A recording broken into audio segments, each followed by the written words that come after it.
Folks, we are live. Welcome to Iron Rations. I am Eric Tenkar, your bartender in the OSR.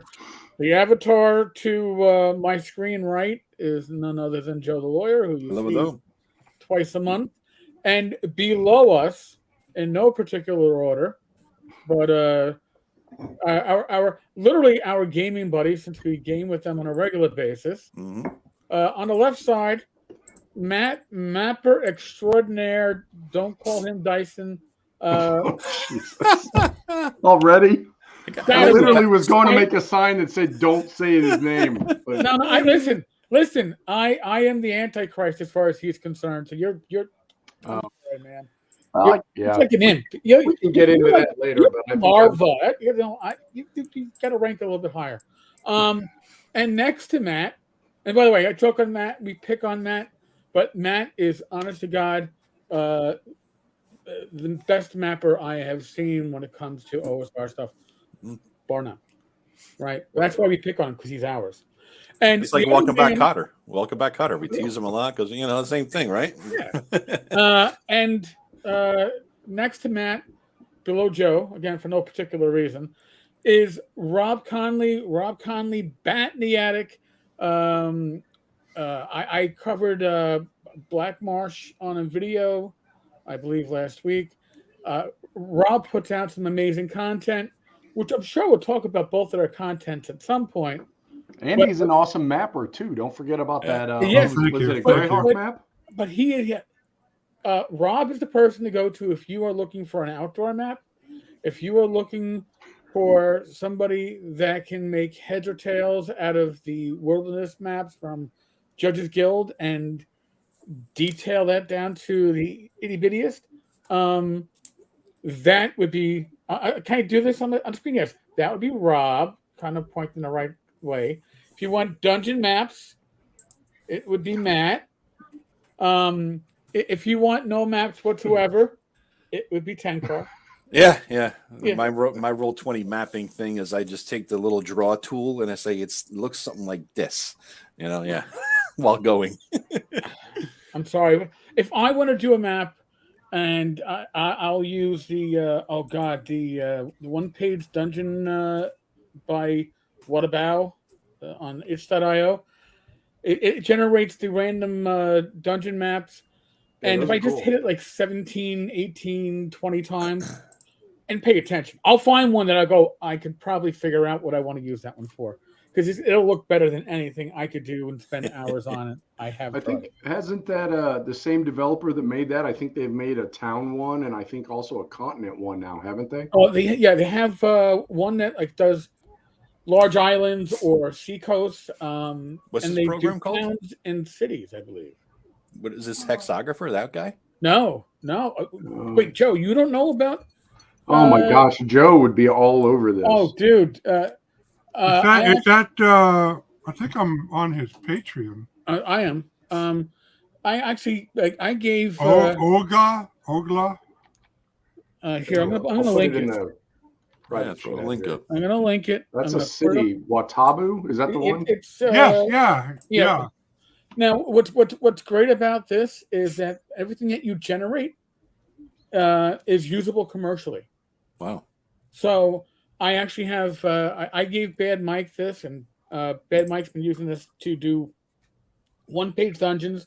We've played testing with his home group, and then at some point we will publish it through the Tenkar's Tavern Gammon publisher stuff, where the proceeds will go to support North Texas. So we have long plans, but wow, plans this is something else. This is really something else. I gotta say, I'm clicking on a few things here, and it's easy. Joe, wait till after the show, Joe. Joe's gonna hey, not those. Not that far.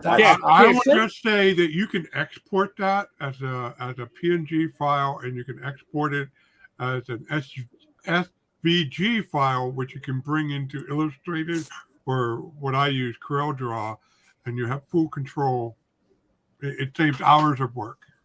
All right, this is cool. Yeah, you'll get lost in that. Trust me, I know I have. Right. And it's different settings.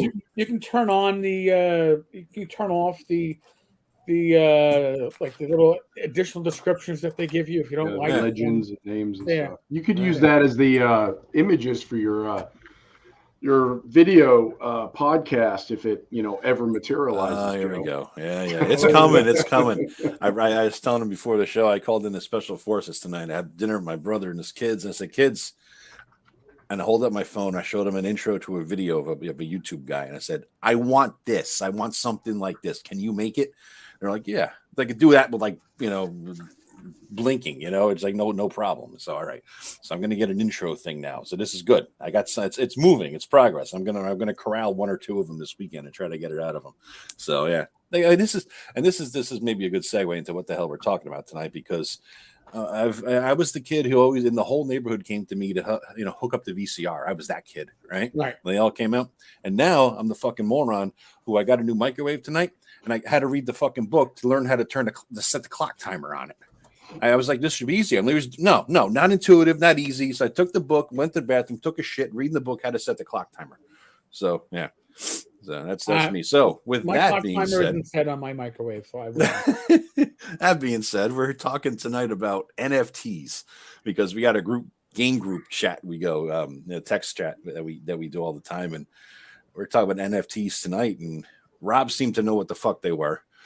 I don't know what the fuck they are really, other than what Google just told me, in the last half hour. And I was saying, I just don't understand why anybody would buy that shit. And Matt was kind of taking the same side as I was, and so Rob was explaining it all. I'm like, we might have a good show topic tonight. So I'm sure we're not the only old fuckers who don't know what the hell an NFT is.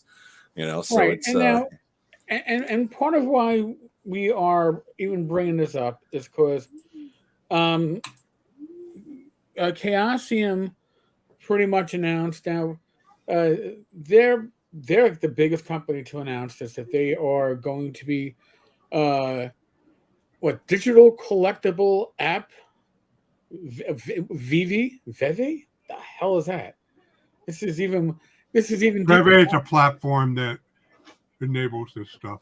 Okay. So you could get your NFT Call of Cthulhu Chaosium released. They're showing an idol, but there's a lot of potential to monetize this for companies, especially ones that have a lot of original art. We're looking at Wizards of the Coast, Hasbro, Paizo, Goodman, Frog Guy Games. This is an extra income stream that is largely untapped. Now, when Continual Light, the digest size edition, comes out, the new edition, I commissioned a brand new original cover from James Shields. I got the full rights to it. I'm getting the original artwork to it. And he did ask me a question. He asked me if he could keep the rights to produce an NFT. And I knew enough about NFTs to go, I'll never know enough about NFTs to sell the rights to anything. So yes, you can retain the rights so you can sell it, because it wasn't. That would be a right that I would keep until the day I died, because I wouldn't know what to do with it. Yeah. So I certainly felt it was right and fine to leave it in the hands of James Shields. But then we had the discussion today, and Rob was kind enough earlier today to send me a link to this blog article, and then gave me the. I don't know if anybody in our age generation has ever tried to teach their parents how to use a computer or a tablet or a smartphone for the first time. It takes a lot of liquor on my part to even attempt it. Yes. So Rob's going to be doing this sober, which is impressive. I'll try. Yeah. But again, I mean, this is you're going to hear a lot about this in our community. Yeah. I mean, people, I can almost guarantee you that even purveyors of stock art are going to be like, well, you can get the original NFT, which won't be stock art. It's an additional monetary stream. And if you're trying to make a living in gaming, additional streams are the only way you're going to do it. So on that note, as an introduction, Yeah. we are now going to put the ball into the hands of Rob. At which point, Yeah. the three amigos here, I'm sure, and you in the audience will be able to toss questions at Rob. And I'm not saying if you stump him, you win anything. You get like the Tenkar's Tavern No Prize, which was kind of like Prize. model comics used to give out. Wow, But, that's old school. Yeah. that is But old school. But I'll- yeah, if you can stump Rob, we'll be thrilled. Well, I'll give Rob a challenging statement because I'm in my searching of this. I stumbled upon a Reddit thing, and the Reddit people are either bitching about it because it's a ripoff, or they're bitching about it because how dare they destroy the environment. And one guy asked the question, "What the fuck is this NFT thing anyway?" And some guy tries to put it in simple terms. He says, "They're selling a picture of a toy with a receipt. There is no toy. The picture and receipt can go away at any time. It's literally the most blatant grift possible." Go, Rob. Okay, so first of all, the technology is a tool.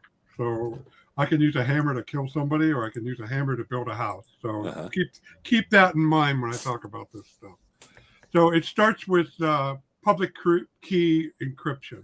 Very simply, there is software that will securely generate two keys: a private one that you keep, and a public one that you can give to the whole wide world. All right. And then anything that you encrypt with your private key can be decrypted with your public key. And anybody who decrypts that message or art file or anything digital, well, a program executable, like an installer for a program, they decrypt it with your public key. They know it came from you because you're the only one with with the private key. And also, they can encrypt stuff with the public key, send it to you, and you can decrypt it with the private key. Now, the first use of this was for email, and it kind of matured around 1990, and as the 90s went on, it got more and more usable. A good example of a program. I remember PGP. Remember? Yeah, pretty good protection. privacy. Yeah. Then some guy, I believe, I forgot, he's a Japanese guy, and I don't remember his name, but he's one of the guys behind Bitcoin, popularized he said, okay, so if I come up with a format, like a file format, like Word for Windows has a Word document, has a file format, standardized, so any word processor can know how to read the file. So he comes up with a format called the blockchain. So the very first time, let me backtrack. So the blockchain is an unforgeable ledger of transaction. All right, that's what a Nothing blockchain more. is, Rob.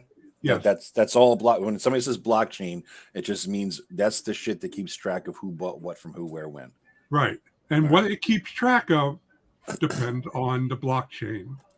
Bitcoin keeps track of things a certain way. The various technology, there's several competing blockchains for NFT, but they all keep records in a certain way. But it starts out with an initial record. It contains things like date and then a payload of information. An NFT is often a link to a file somewhere, a link. And once you encrypt that with your private key, you publish your public key along with that. That's your first ledger item. Then you sell that. Say I sell that to you, Joe. Okay. And you like it, and you decrypt it with the public key, verifies that it comes from me, and you get the information that's in there. And now, I say a year later, and you want to sell it to Matt.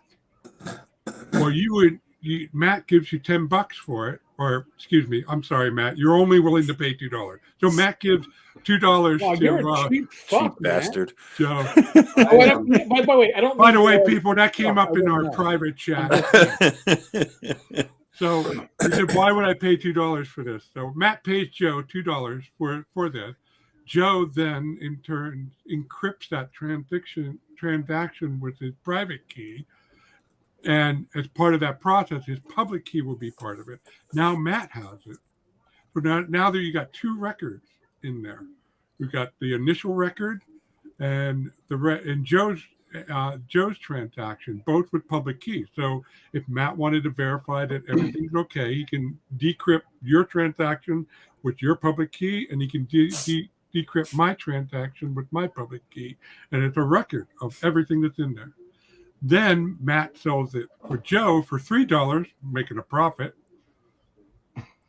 and he will then, encode that transaction in there. Now you have 3 records, and that's what it is. It's because it's all the private keys are private, and it's nothing but public key. Anybody can go into one of these blockchains and verify the chain of transaction. All right. Yeah. So, and that applies. Go ahead, Mike. Well, I was going to say one thing I, in my preparation for this amazing show. Oh, we don't. I watched, you prepped. Fuck you. I watched a couple of videos on YouTube, and the thing that stuck with me that relates to what Rob just explained was that the blockchain exists everywhere. So it isn't like a ledger that we could lose in a fire or something. Anybody with access to the blockchain would be able, and correct me if I'm wrong, if I understood it wrong, Rob, anybody could access that blockchain. And because of that, you couldn't lose ownership at a later date, or I couldn't lose ownership of what I had bought through it. Whatever was recorded would be available everywhere. And that way you can't lose ownership of it. And that way it's also, you can verify it. You can't lose it. You always will own it. That was kind of the thing that stuck with me. You always have the record. Let's be clear. You won't have the blockchain. Most blockchains don't actually contain much data because they want right. You have the record of the transaction, but you always have the record. All right. But So it's like everybody would have access to that ledger. So it isn't like I could get rid of my ledger later on and then say, no, you never bought that from me. I still own it. It's a public ledger that cannot be lost, right? I think. Yeah. Well, you do have to have the back end to support that distribution. And that is there's a variety of ways of doing it. Most people know, the most common use of it, most probably have seen it, all the pirate software. I forgot the download one. Anyway, they have the hardcore pirates. They distribute their files on a distributed network, and all you need is an address, and everybody's computer is running the back end software. So it doesn't matter if you have 20 guys out there, 5 of them get taken out because they got served with a cease and desist. The other 15 are still out there serving it up, and the software. And the same with this. So that technology was used in conjunction with the blockchain to ensure, as you said, that the record cannot be lost. But if you don't bother setting up the back end, then it's no different than any other file. So it's kind of like in terms that I could sort of wrap my mind around. And anybody who owns a house or whatever had a legal thing. Your local town hall or county hall, they have the records essentially. If you're going to do a title search on the house ownership, it's like that. Who has liens on it? Who bought it from who? For how much? It's that whole bit. But this blockchain won't burn down someday. It'll always be there. If you set up the back end, it won't. And that was actually something one of the videos kind of alluded to, was we could see things like deeds actually transitioning to this. Instead of you going and filing a deed for a house or something with the county clerk, you might do it online with the county clerk, but it would be encoded in a blockchain. And that way it's an open ledger. Because right now, I mean, I can go right now on my county's website, and I can tell you how much the guy across the street bought his house for. All that stuff is public record if you know where to look for it. I can tell you that how many acres, what he sold it for, when it was built, all that stuff. So I mean, it's kind of the same thing. I think it's just, for at least the way I understood it in layman's terms, was it's a record that can never go away, that can't be lost because it's kind of everywhere. All right. So Now there are two caveats. Right. So one is a human thing. Don't lose your private key. all right. Like Well, that would literally suck. don't lose it. Or B, don't have it stolen. Or not. That's not the second thing. Lose it or steal it. Don't lose control of your private key. Okay. Well, so what is a private key? Is that like a 128-bit character or something? Really? Okay. Yes. It's a big, All right. huge. You couldn't lose it. That would suck. And there are several. Bitcoin uses blockchain as the foundation of its technology, and there are some people who lost their wallet, which had their private key, which means they can no longer access their stash of Bitcoin because they can no longer use the key to verify a transaction to give it to somebody. It's coming together because there was an episode of Big Bang Theory a few years ago. They talked about this, how they whatever the hell they did for their Bitcoin that they did years and years ago before it was a real big deal. It was like quizzes and questions, and they answered the questions right, and therefore they got X amount of Bitcoins or whatever the hell the currency was that they did. And Sheldon threw the computer out or some shit, and so they had access to nothing, and they lost it on millions of dollars because I guess that's where the key was. They needed the key, right? So. Yeah. All right. Now that makes a little more sense. The second thing that could happen is called a fork. So it reaches Eric. The blockchain has 3 records in it. It is possible for Eric to add a record and then add another record. So now you got 2 competing records all pointing at the same 3 records. And a lot of the blockchains have way of resolving this conflict. So how could that even happen, though, Rob? How does that fork occur? Is it a computer glitch? Because each record is an individual thing in the blockchain. Mm-hmm. So if you now I am a vague on this one, but as I understand it, is that if you take an earlier record and then make a new transaction off of that earlier record and try to publish that's when the conflict arises. Mm-hmm. And that's why they have a way of resolving it, because they don't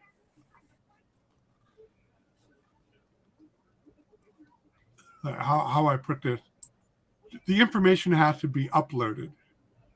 So a person could try to ignore what's uploaded and just go off an earlier record and code a transaction and try to then upload that. And now you got this fork off of it.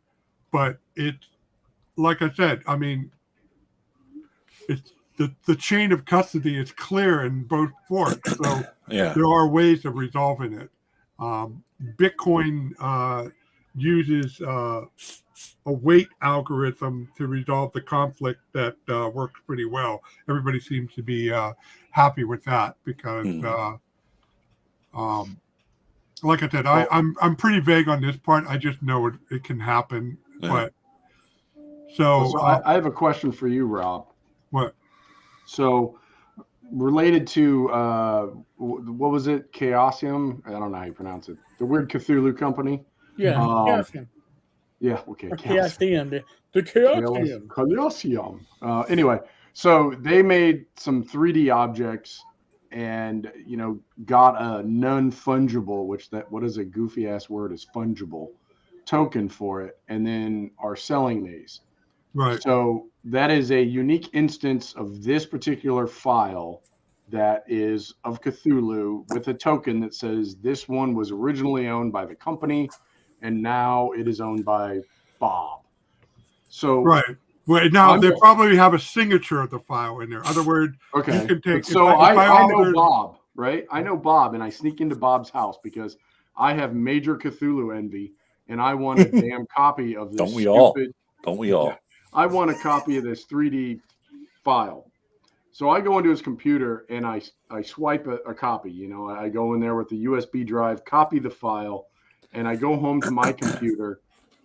I mean, the file works, right? It's not like locked or anything like that. So then I go on, I don't know, whatever, Reddit, and I go, hey, I have a 3D Cthulhu file as well. And I'm selling mine with an NFT. Now, it wouldn't be the exact, technically it is the exact same file, just with a different NFT. But there's really no distinction between those two objects, right? Except for the token. The record's different because you didn't have unless you swipe the guy's private key. Even if you swipe the guy's private key, there would be a different date on it.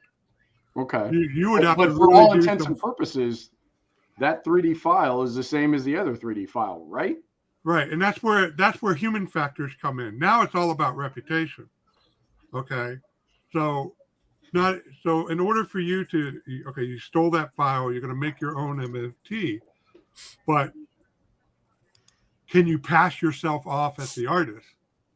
Well, now we're talking about more of a forgery crime situation here. So if you can't pass yourself the file having the original, if you can't pass yourself off as the artist, having the original file doesn't do any good. Well, not if you were trying to make money off of it, but so many Dyson Logos jokes are popping in my head right now, but I'm going to hold off on those. You could totally use the file. I could sell the file on Etsy. I couldn't say it was the original file, but I could say it is a replica of the original 3D design. And for all intents and purposes, it is the same thing, right?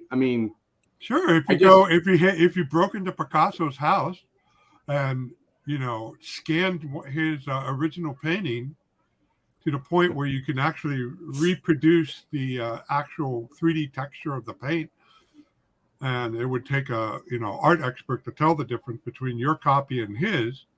You could sell your copy. It's kind of the same. I guess, situation.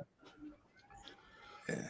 And then it goes back to the argument we were having that led to all of us being on the show is the original, if it's an exact copy of the original in all aspects, not only appearance, but touch, feel, smell, the way Mona Lisa, you can feel the ridges of the paint.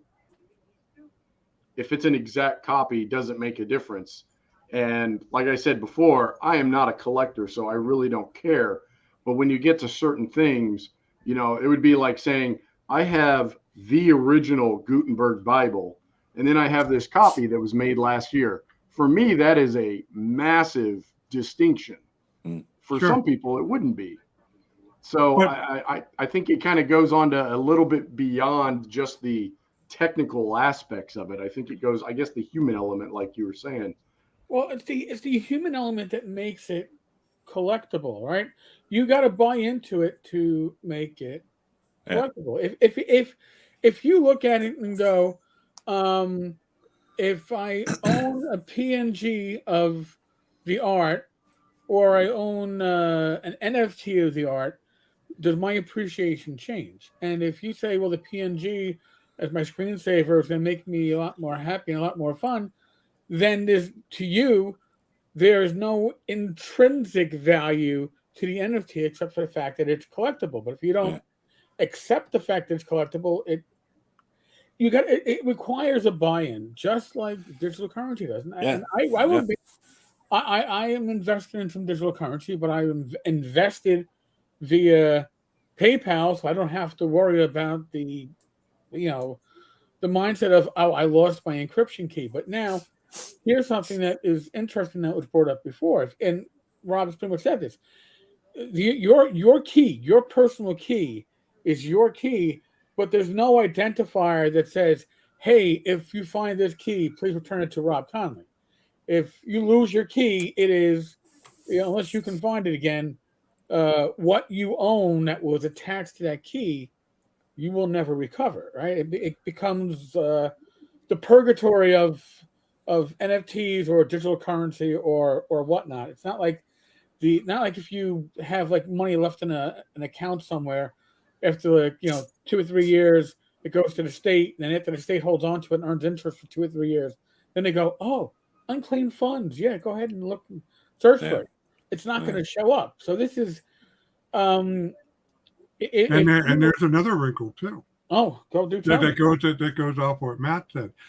See, Matt, you said somebody breaking their house, but think about this scenario, and this one will blow your mind. So, Call of the Studio is selling that 3D idol with NFTs, and let's just say they say they're going to only sell one of them. So it's to some lucky buyer, okay? And they buy it for, say, for $10,000, okay? Then 3 years from now, Chaosium goes, oh shit, we're in a jam. We want to sell shit. We got this really cool ass, 3D file of a Cthulhu. Let's just issue another NFT. Yeah. Since they own the copyright to it and anything, they can make many copies. But they do that. And now the guy who bought the NFT originally, the other NFT originally, they're going to have they're two separate ledgers, mind you. They're not duplicates of each other. But the value of his NFT is just going, just like if Picasso magically, I don't think it's Picasso, whoever did Starry Night. It's just that the artist behind Starry Night just magically replicated it perfectly and sold that as another original. The value of both would eventually over time be lower. It would, but now again, we're going to go into this because somebody, all right, so now they issue another NFT of the same piece, but you've got, you've got that first print, I forget which one it is, like the DMG has like first print A and first print B. It's right. Like first print where, they had the red paper on the inside, as opposed to first print B, which had black paper on the inside of the front cover. You're saying there's a different timing with the ledger. The ledger will say, well, no, this wasn't created in 2020 like the original. This one was created in 2022. This is an original, but it's an original that's not the original. Well, remember, also blockchains can be forked, so there's nothing to stop Chaosium to trying to fork the original sale. They'll be forking off the very first transaction that they would be creating. Except you're right, it would have a different date. It would be hard to hide. But here's the thing: is if you're an artist or an author thinking about doing this and you don't think it through, you can fall into traps like this where you promise this release of your NFT, you're gonna make 10 copies of it, sell 10 NFT, and that's the only 10 copies you ever make of this file, okay? Or maybe it's a zipped up folder of your rough draft.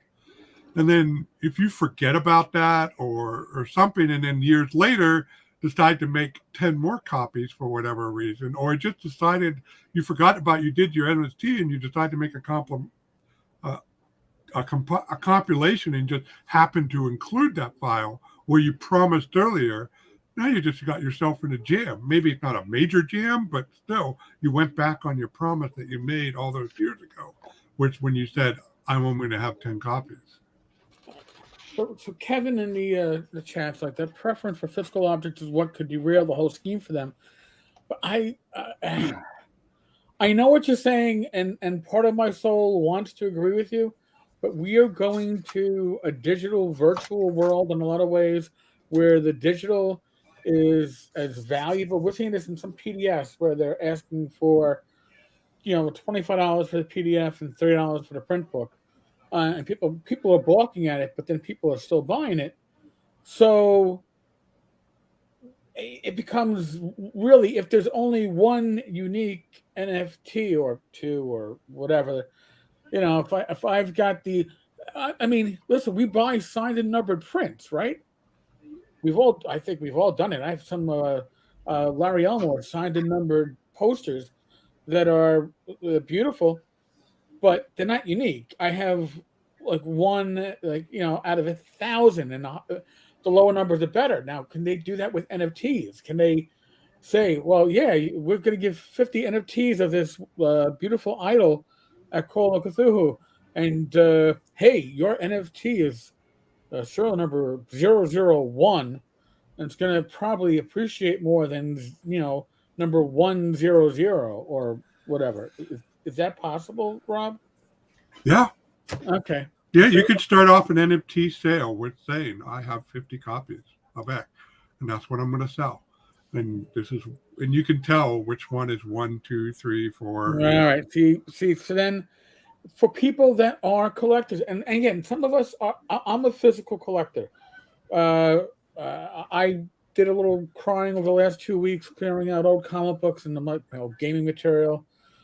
Some of which got just water damaged, and I just had to let it go. Oh, you're killing me. Just oh, dude. Listen, my Gru comics thankfully seem to have mostly survived, including some of the early Pacific comics. I had the first. I had a lot of Grus, and I'm like, okay, Wow, I haven't that heard looks that like name it in a long survived. time. But I love Gru. yeah, Battle Lords of the 23rd century, all that stuff, man, I had to go because that got water damaged and crushed. And I was like, and it got crushed. What didn't get water damaged got crushed because the box beneath got water damaged and sank. And then, so yeah. But hey, all my Dark Sun stuff is still available in those horrible cardboard boxes. So I've gone through that's not going to happen to an NFT. You're not going to get water damage on it as long as you don't lose. However, let me just correct you there because here's what happened to me. This goes into the social buying, like it has to be valuable to you, right? Right. About a year and a half ago, I knocked over a thing of water next to my computer, and less than a fucking ounce hit that goddamn computer. It cost me $2,300 fucking dollars to get all my data back, right? Okay. Now what was on there? It's pictures of the family, of the kids, that too. Huge porn collection. But family pictures, PDFs of shit. But the thing that killed me, besides the personal family stuff, was all the things I'd created for my King campaign. All the stuff. I mean, thousands and thousands of words and hundreds of pages, all the shit I'd written. Hey, and Joe, it's like, there's this thing called the cloud. Well, that's what I had to do now. These days. Yeah. Trust me. That motherfucker, I own it. It's on the cloud. Everything I have is on the fucking cloud. It took me like 39 hours to upload my shit to the fucking cloud, but it's all there. So right. there is water damage can hurt. I have 4 hard drives hanging off my computer and two USB hard drives. Yeah. Well, here's the thing. Here's another wrinkle to all this. So this is my drawing tablet. Okay, not fancy.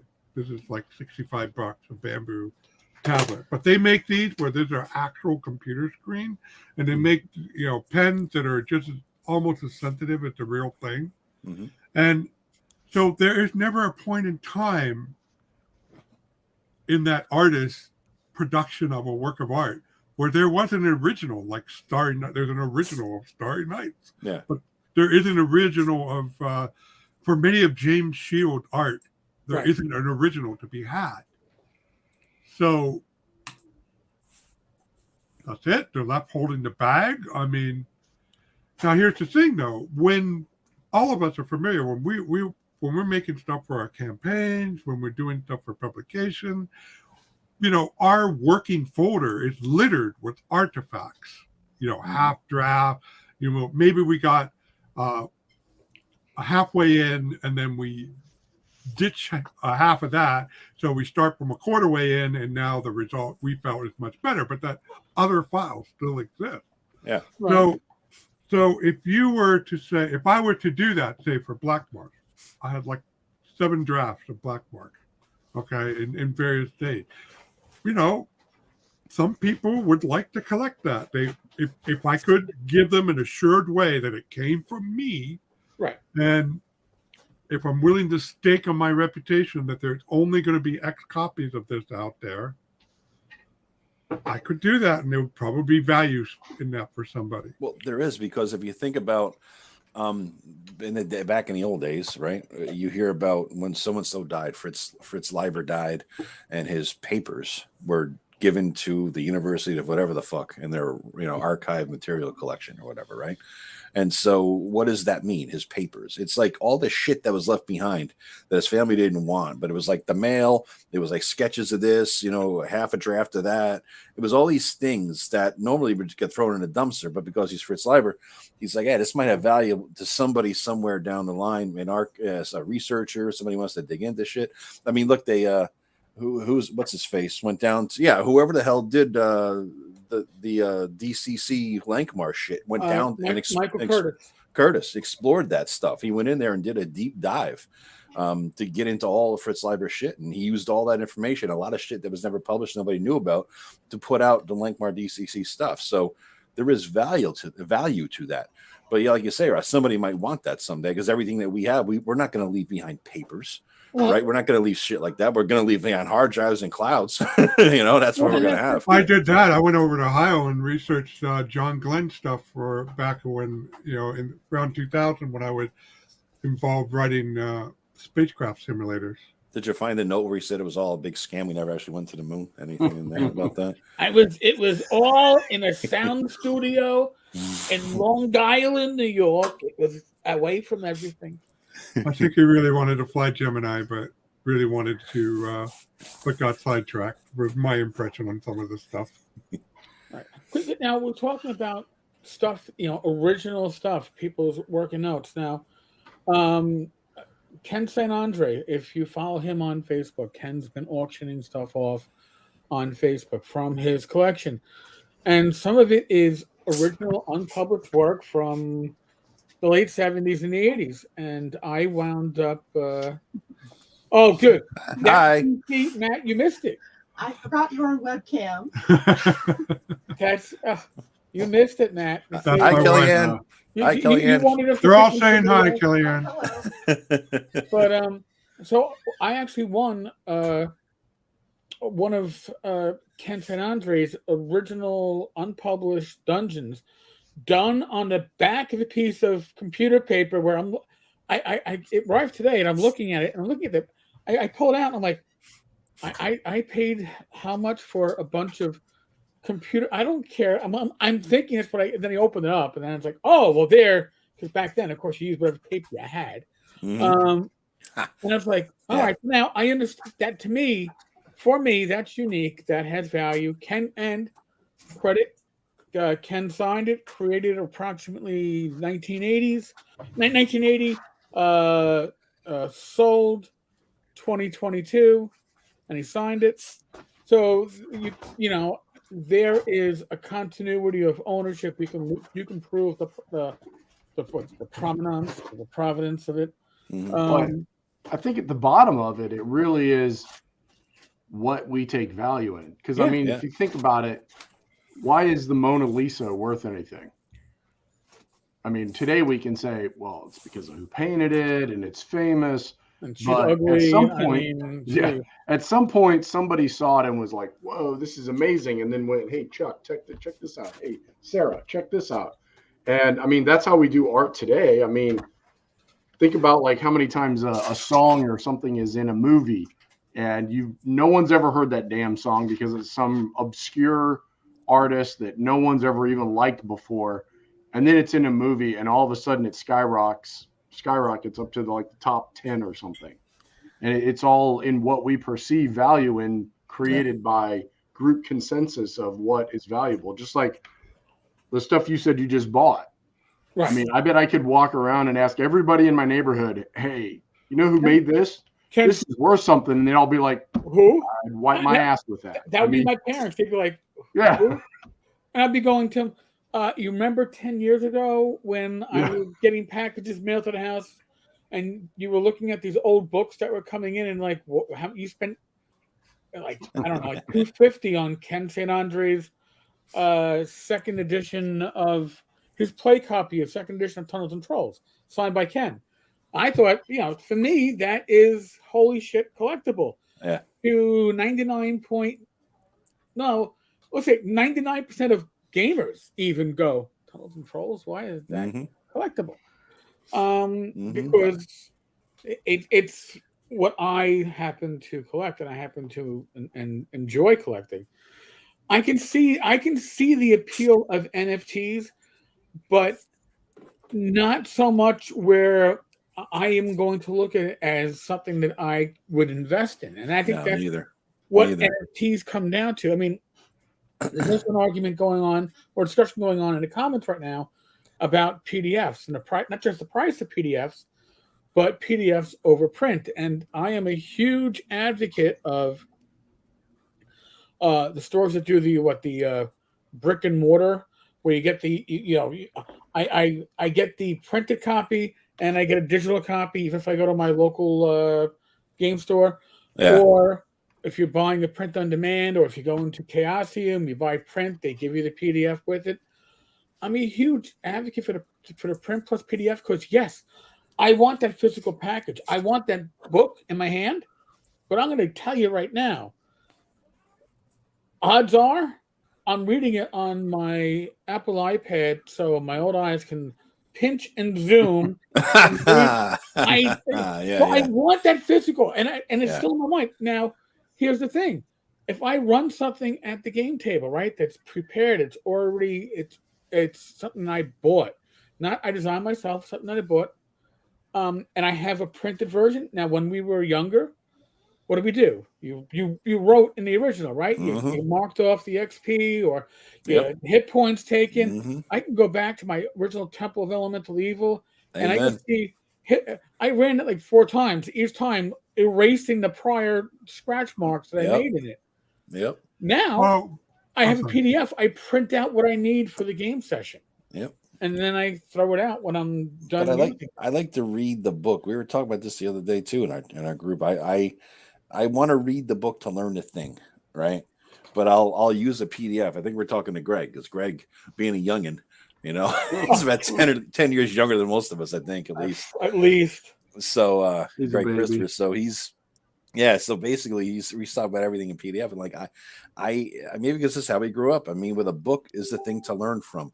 And to me, looking it up on a PDF is a reference thing, or looking it up on Google to figure out the answer, or Control Wikipedia. F and find. Yeah, that's. I don't know how many times I've got a book and I'm like, where's that at? And then I'm like, wait a minute. I go grab my tablet and I go search initiative, and I'm like, oh, there it is. Well, here's the thing. I got 2 comments. One on more related to MPT than about book reference, but I feel like I straddle the boundary in that. I'm not as famous as Kente and Audrey, but if for some reason I get more success, I got stuff like that. This is stuff that people would collect if I was worthy of being collected. And what is that, like emblems and heraldry, Rob, that you did from 100 years ago, kind of stuff? That's cool. Wow, shit. Oh, thank you, Joe. Thank you. Did you say 100 years ago? 100 years ago? You made me realize it was from 40 years ago. Well, all right. There you go. Close enough. Half a century. These drawings were made in 83, 84. Okay. So, yeah, they're pretty goddamn old. Well, shit. Hey, half a century is not that long. Half a century. I'm not going to lift this up, but I got Hey, that was before Greg was born. Yeah. I have a whole great. Yet, all the He's work, not even here, and we're picking on him. I know. Perfect. But all the work I did since the mid-90s, its original are files on my computer. So, what the heck? What the heck? You still have files from the 90s? Dude, I got fucking files from 1988. Holy shit. You got the old fucking big 5 and whatever the quarter. I was What is it? Apple IIe, the big old square. I want to phrase this properly. Let's see the disc. I'm going to see. Oh, I'm going to be clear when I say that. Let's see the old flat. Let's see the old disc, Rob. Come on, you got them. Unless I can do screen share, I can. I don't know if I can. Unless I can share my screen here. Do you have the drive to actually pull the data off of there? No, I copied it, okay? And I know how to copy it without wiping out the file date. I'm a computer programmer. He has a floppy drive still attached to his computer. Okay, there's a story. Not the hard floppy, the real floppy. There's a story. So what happened was, when I graduated college, my mom bought me a computer, an IBM XT with a 40 meg hard drive. And I had a copy of WordPerfect, and I did I started writing stuff on there and saving it. And then a year later, I had a friend, my ex-best friend, well, he stole shit from me. And one of the things he stole was the successor to that computer, which was a 386SX. Was that Tim Shorts? That was Tim Shorts. No. Yeah, it's got to be Tim. No, it's definitely not Tim. Tim would beat the shit out of this guy. Yeah, that's true. I'm not going to mention his name publicly. Anyway, but he stole my computer, and on that computer was it was more than halfway done rewrite of the city-state of the Invincible Overlord. Wow. I put a fuck ton of work, and Tim actually put some work into that, and gone. And you think it might be silly, but as far as that one project, it totally knocked off my rails, and I never resumed it. All I have is a few paragraphs. Now, I didn't lose everything, okay? I only lost like the stuff I did in the last month, because I was paranoid about backing up shit. So I had everything on my work computer. At that time, it only took 2 megs to back it up fully. But I didn't have 2 megs of floppy sitting around. So I managed to get it over to my work computer. And so I was able to restore everything but anything I did in the last 3 months. And ever since that, I always had at least 2 hard drives on my computer. So yes, I have files from the early 90s and 1 or 2 from the late 80s. Most of those late 80 files are like me jumping on CompuServe or Genie and downloading file listing, saving it as a text file, getting off the long distance, and then I browse the listing, pick out the files I want, hop back on, grab them. And they were mostly Traveler. The Traveler got online early and then just download what I wanted and then got off again. Yeah. Those long distance calls were. Oh yeah. You remember logging in with the modem and calling up various. You get the number for somebody's computer they were running basically their own little server. You could dial in and download shit. They usually had an download quota. You wanted to upload shit and download. An equivalent or some percentage. It had to be a sharing. You had to upload stuff. You could download stuff. Yep, and you built up your quota so you could download the thing. So you're going around scrounging all kinds of bullshit. I would just download bullshit, name it like a game or something, and upload it. It was complete horseshit. So just so I have the megabytes in there, I could download the thing I actually wanted, And if I was smart, I would have figured a way to back up the shit I did at university, because I had access to a Unix system there with a wonderful word processor.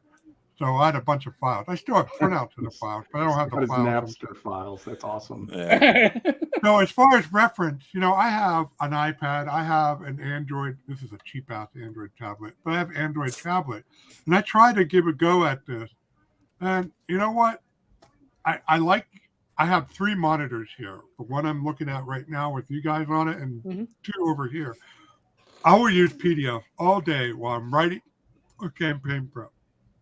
But I don't like to do it during play because, I like the idea that you can flip open a book, put a finger in one area, and then, the flip. It's just faster for me, it's faster to look up stuff in a book. Maybe, yes, Control F is great when it's something really obscure, but for your run of the mill, okay, how does GURP handle grappling in this situation? Boom, boom, boom. There it is. Yeah. Okay.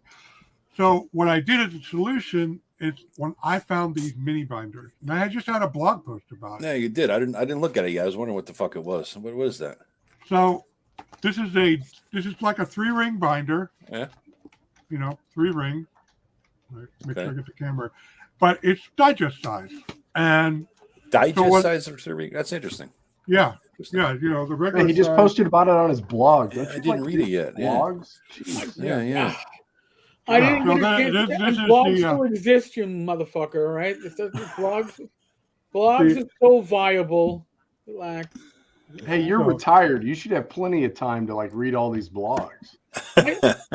So retirement is not as much free time as one would expect. I've learned that. Okay. So, just so you know, the days I don't do my live streams, I'm trying to get 2 blog posts up a day. So trying to increase it, but you watch videos, you read some blogs, you read some gaming material. Holy shit! And maybe I could do some creation, and then you realize. Well, Eric, you don't have time because you're investigating TSR all the time, man. Well, dude, just let it go, and then you can start creating again. So what I did was I took my favorite reference chart. Yeah, I like that. That was cool. That's on the blog. I thought that was awesome. And here is the real kicker. I didn't just take in some cases, I will shrink down pages from the rulebook PDF and make them into a digest. But I went through the 5th edition SRD and rulebook. Yeah. And made cheat sheets. I got rid of all the explanatory text and just put down the bare bones of what I need. So by having this custom reference plus a few, like I included my Black Marsh here, so because I was running a 5e Black Marsh campaign. That's cool. But that's pretty cool.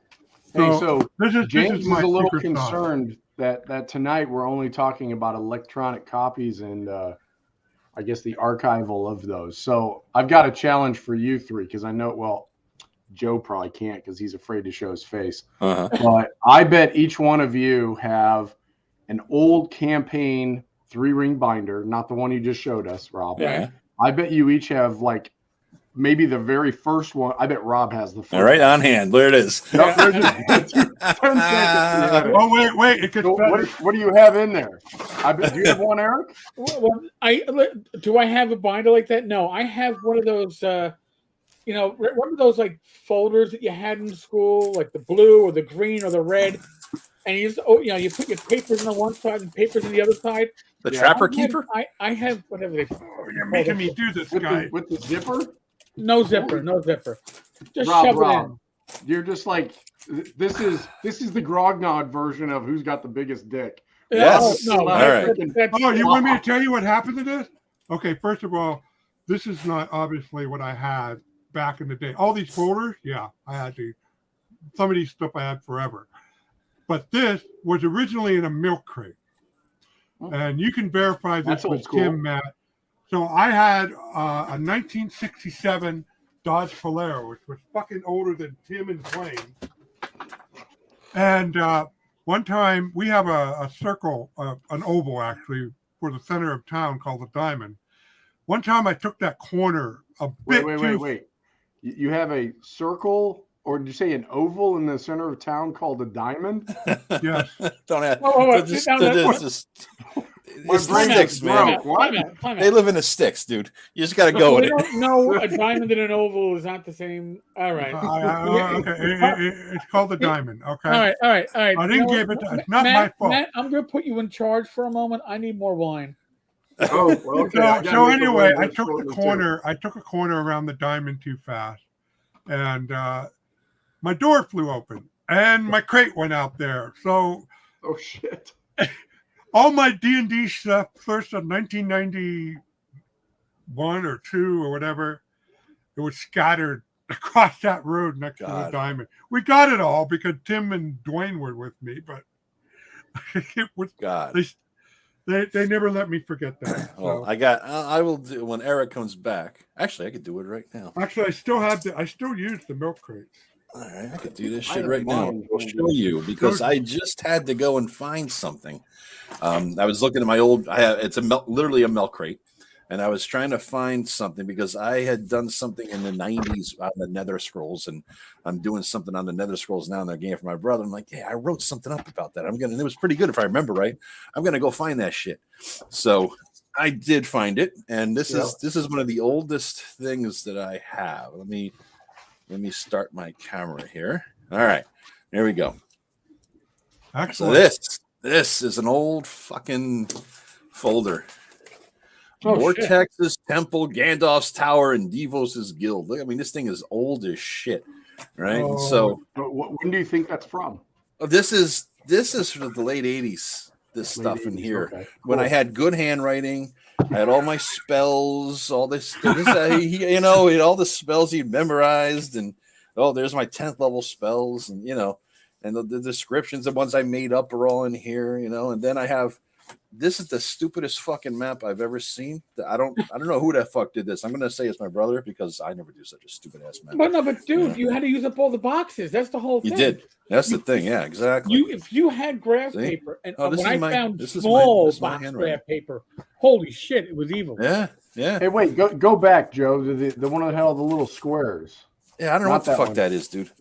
No, but you know what that reminds me of? I've seen some stuff on some blogs where they're talking about, sort of shorthand on making maps and stuff in Okay. dungeons. Yeah, it kinda Very looks like similar that. to that. I can't think of. It's not OSR. Well, I guess it's Yeah. OSR, but So it's what is not. now? Well, It's yeah, strange. but I mean, I've seen it on blogs, something very similar to that, where they're There's using my tower. almost like flow chart. Dining room. Look at all that shit. We were talking about that the other day in our chat too, weren't we? About the old paper. Like paper was expensive, man. If you had to use every fucking square, because that fucking Arduin thing came in the mail. The Arduin guy sent that shit to me.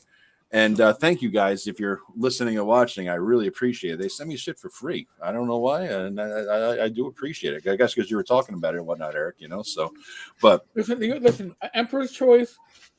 I will say they are very good people. Shadow could agree with that, I am sure. They really listen. If you want to see what the view of gaming was from not pure TSR, but somebody who was willing to go outside the box yeah, in the design work, that's Dave in this case, and the Arduin stuff really rocks. dude was prolific too, man. He was. Yeah, I mean, dude, there's I so told much you, there's stuff. so much Oh, that's not Dave public. was one of the early greats as far as imaginative. Yeah, it's a hell of a thing. So I'm looking through it, and it's like that goes back to the thing. I could never do that on PDF. I have to have that in a book, sit there and digest it. Well, now you see, coming from somebody who does blog posts, goddammit, and somebody who does these videos, it's like, yeah, I want the PDF just so I can take a screenshot of it and have a clean shot of whatever I want to talk about, whatever section, as opposed to having to take my phone out and hold the page down and take a shot and then crop it with the curve. But now I'm not grabbing my stuff out because my stuff is in the next room on the top of the closet where you got to get the step stool out, drag the shit out of the folder. And what it has is a lot of character sheets. I don't have campaign notes per se because I only ran one campaign that was mapped out by me, drawn by me. Mostly I ran Greyhawk. I did a little Forgotten Realms. I did some Darkstun. But I usually, it was like the world spanning stuff was in somebody else's hands. Yeah. I would design my own adventures or run them out of Dungeon Magazine. I found them to be more useful than buying TSR's adventures at the time, because I could go through a couple of months of Dungeon Magazine and find what I needed, as opposed to trying to shoehorn something from TSR that wasn't going to fit into my needs. Oh, Matt's arrived with his big. All right, I got it. I got the oldest artifact, I bet, here. Okay, 1979, baby. Wow. November. Yeah, I think I come in at 1980 with my goldenrods. And if you look from the stat, I totally cheated. We all did. Oh yeah, psionics. We'd rolled 300 times till we got that 0-0 and got psionics. You didn't have at least 2 18s, man. Your character was not going to. Oh, what do you got? Have you guys filled out your Dungeon Masters adventure? Wow, look at that, man. Because I did. Really, Eric, you got to hit the shelf, dude. You got to compete. No. See now, when I was in the basement, dude. When I was in the basement earlier today. Can you show that, Eric? Can you show Rob for a second? You know what I mean? Make him bigger. I kind of want to see that. That was hold on. Cool. I think I don't know if I can. Hold on. I'll show you the first record of Tim Shorts. Oh, no, it just makes me bigger. We don't want that. Okay. The first record of Tim. What is this? What do you? This is not. This is my first record. Period. Let me see. I gotta orient my left and right here. Okay. Wow. Look at that. So, all right. So the first record of Tim, a little later because I met him when I was a senior in high school. Oh, this one. The reason why there's so many names scribbled out. This was happening at Boy Scout camp, and nice. We did not get an A for cooperation that day. No, they wound up killing each other. So, like I said, I was dealing with the basement today, and I was dealing with getting rid of gaming material Mhm. and comic books. And what I actually found, and this is my last name was no secret. This What is we my got? first NYPD activity log. Ah, Oh wow! So this was for me when I was in a police academy to my first command, and I'm looking through this, and I'm going, and Rachel's getting a kick out of it because I'm flipping through it. I'm going, hey, I got my DOA, the one that was shot in the head, and I let the brother walk over his own dead brother's body. You know, the one where the detectives maybe stepped in the strawberry jam. She's like, yeah. I go, that's in here. I just read it. I go, she's like, oh, memory lane. yeah. All right, here you go, guys. The first record I have of Tim. Now, what year? What is it dated or anything? Or Probably 85. all right. It's Oh, just, you're he muted. played, Matt. You're he muted, played Matt. a chaotic evil thief named Tab. Fitz. Hey, Eric. Yeah. Matt says if everyone else turns off their video, Eric can show users with video only. What's up? Could you have my money? Dude, I have no fucking clue. Yeah. Oh. Listen, all right. Let me explain something to Eric's everybody VCR is still flashing 12, 12, 12, 12. Listen, that's certainly my what do you call it? My oven. Folks, we use StreamYard because it requires none of this, okay? Nah. None of this brain power for me to figure out how to get like 2 more people into the stream. Oh, and even like put up a screen share. But if you want me to figure out things that aren't easily done with the program, it hasn't happened. I am not Joe. When Joe gets his channel up, he's gonna have like intros and music. Yeah. And That's what I wanted to do. He's gonna be. Listen, I am as raw as Tim. cable access fucking gets. Okay, If Joe gets it if on we were access. doing a cable access show in the late '80s, you know, Wayne's World. This is the fucking Wayne's World, motherfucker. Okay, so No, you got like a transparent background.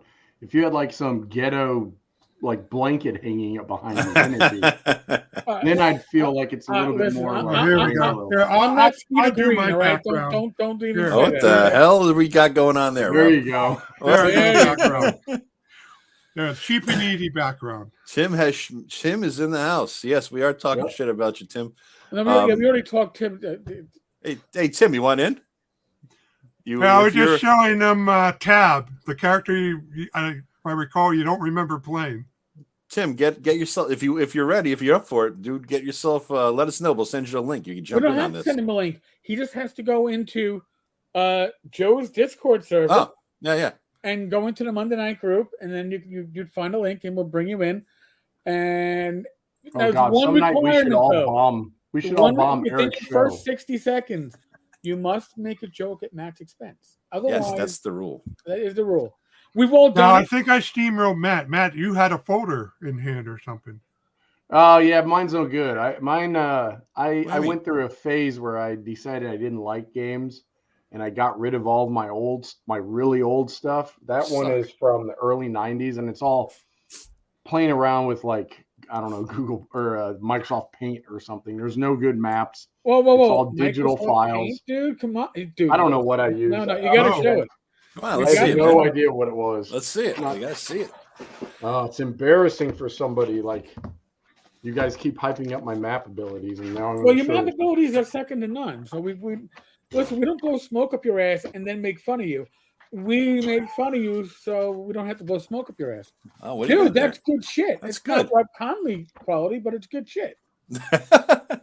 Well, It's yeah, not pretty what good, the man. Rob Conley quality. Yeah, No, there you go. Now you can see. What Well, I those can were. show you what was Rob Conley quality. dude, That's really That good. is good, Matt. that is actually Yeah. very good. That's by hand, dude, or is that No, using no, Microsoft that's Paint? computer, man. No. I drew that on a computer, so I Really? made like the little individual trees and the mountains, and then I. Dude, I like, can guarantee you there's a publisher out there that would pay you for that right now. Dude, make it an NFT. Well, actually, I was going to say while we were talking about that, I did draw a map while we were talking about NFTs, and I was thinking, yeah, I should sell it as an NFT. Did you just draw that just now by hand?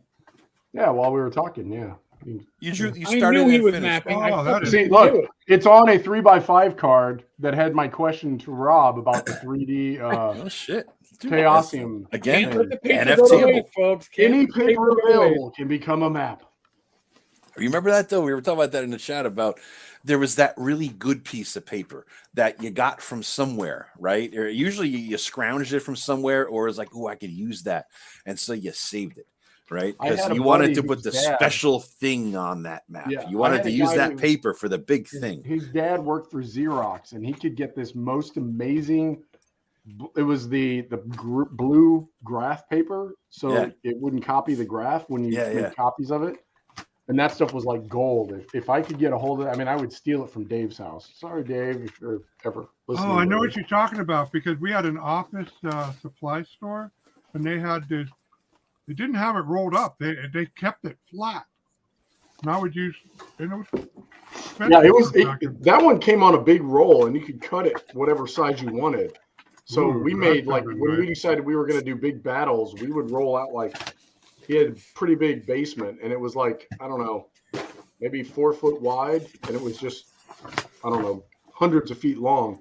So we would cut it off so it was like 10 foot by 4, and then you'd lay it on the floor and draw maps with big Sharpies on it, and you'd have whatever that is. 8 Dude, you by should have just if you 10. just had it printed with hexes, 1-inch hexes, you could have trumped that big thing that came out about 8, 9, 10 years ago. The Dude, this was throwaway in like map. 1986. No, I didn't know remember that throwaway map paper they were so proud of that you Oh, tear it really? off? What the fuck was that called? So In a roll. I have some bad news. That's 40 Uh-oh. years late.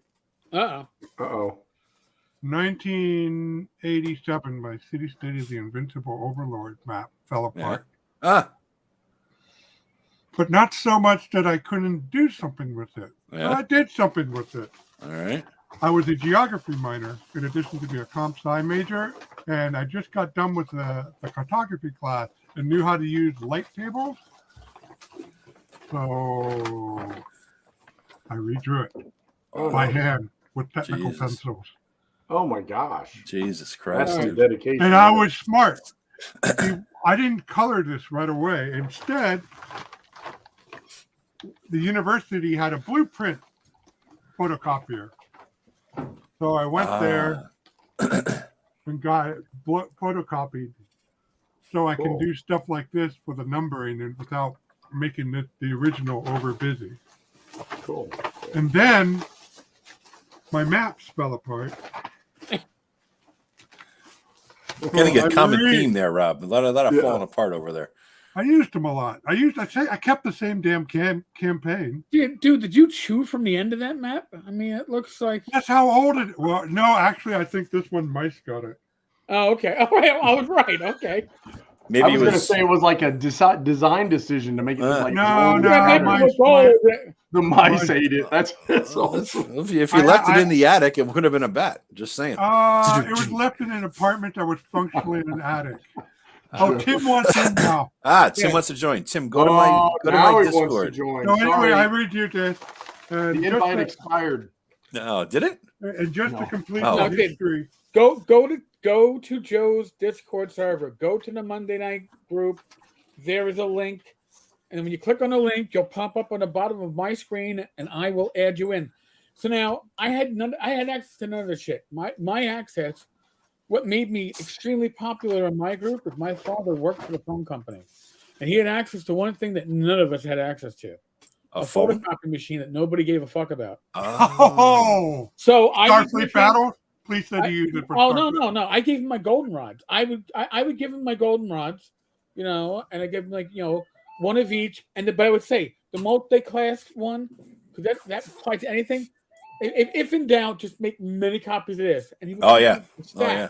like this. He says, "Oh, I let it run for an hour." It's like, oh, So there we go. Look at this. We've never done this. So this is my first computer map that I ever made. Nice. Wow. So I took that hand drawing and figured out how to computerize. Now there wasn't scanners big enough to handle And we it. lost him. What happened, Tim? I don't know. And of course, all of you seen my present city-state map. So obviously, I've improved a bit. Yeah, but Rob, you're even where you guys started with mapping. My skills are the equivalent of a dude drawing stick figures while drunk. That's pretty much all my artistic ability If right I there. could do, I could draw battle axes. It's the one thing I learned how to do in high school is draw a good battle axe. Throw a battle axe? No, draw. Oh, draw. Oh, all right. I did different styles of battle axes, but if you wanted me to do anything beyond a battle axe, I couldn't do it. Man. Oh yeah, and I did it multiple times. I have 1, 2, 3, 4, 5, 6, 7, and this is the second copy, by the way.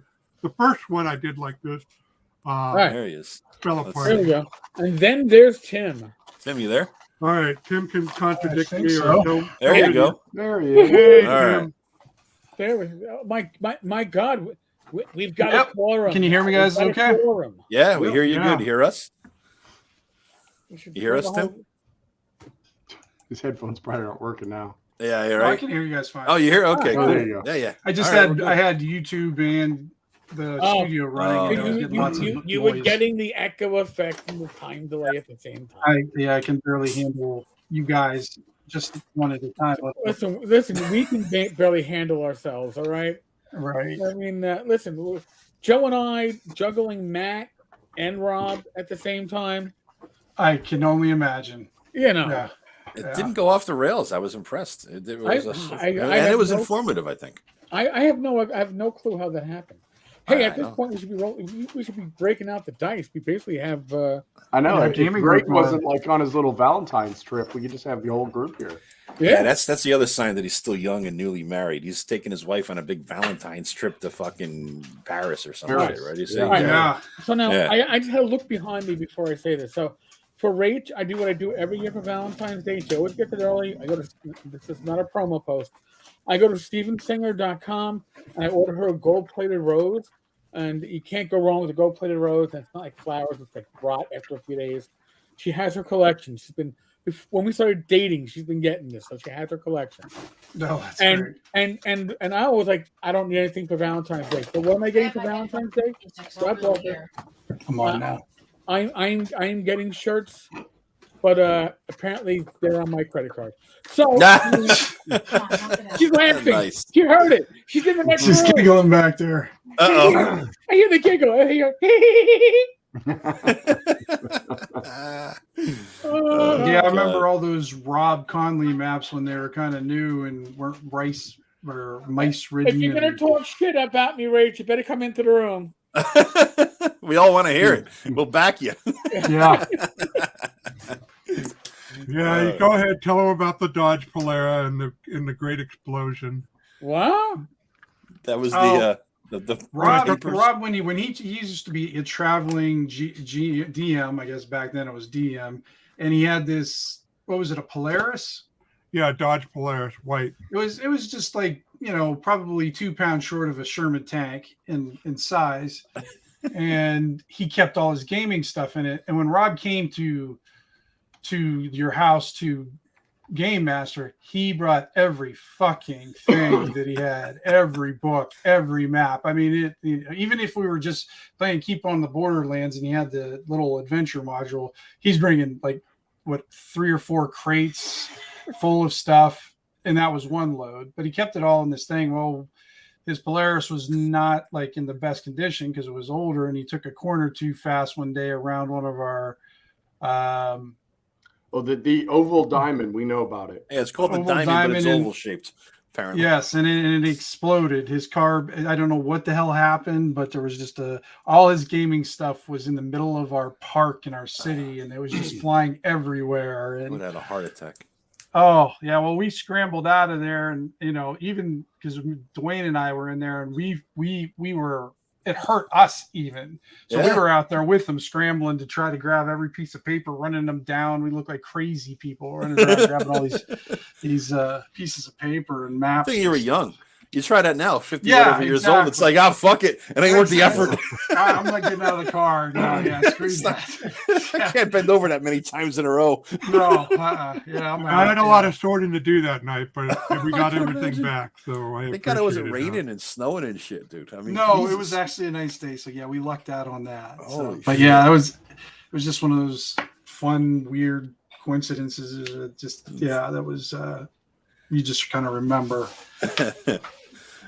Somebody asked if is this the guy, meaning you, Tim? Is this the guy who swiped your hard drive, Rob? James No, Seymour it is not. asking. Tim is definitely not the guy. His name was Greg. I'm not going to give his last name, but yes, he swiped my computer. And at first, he was not caught.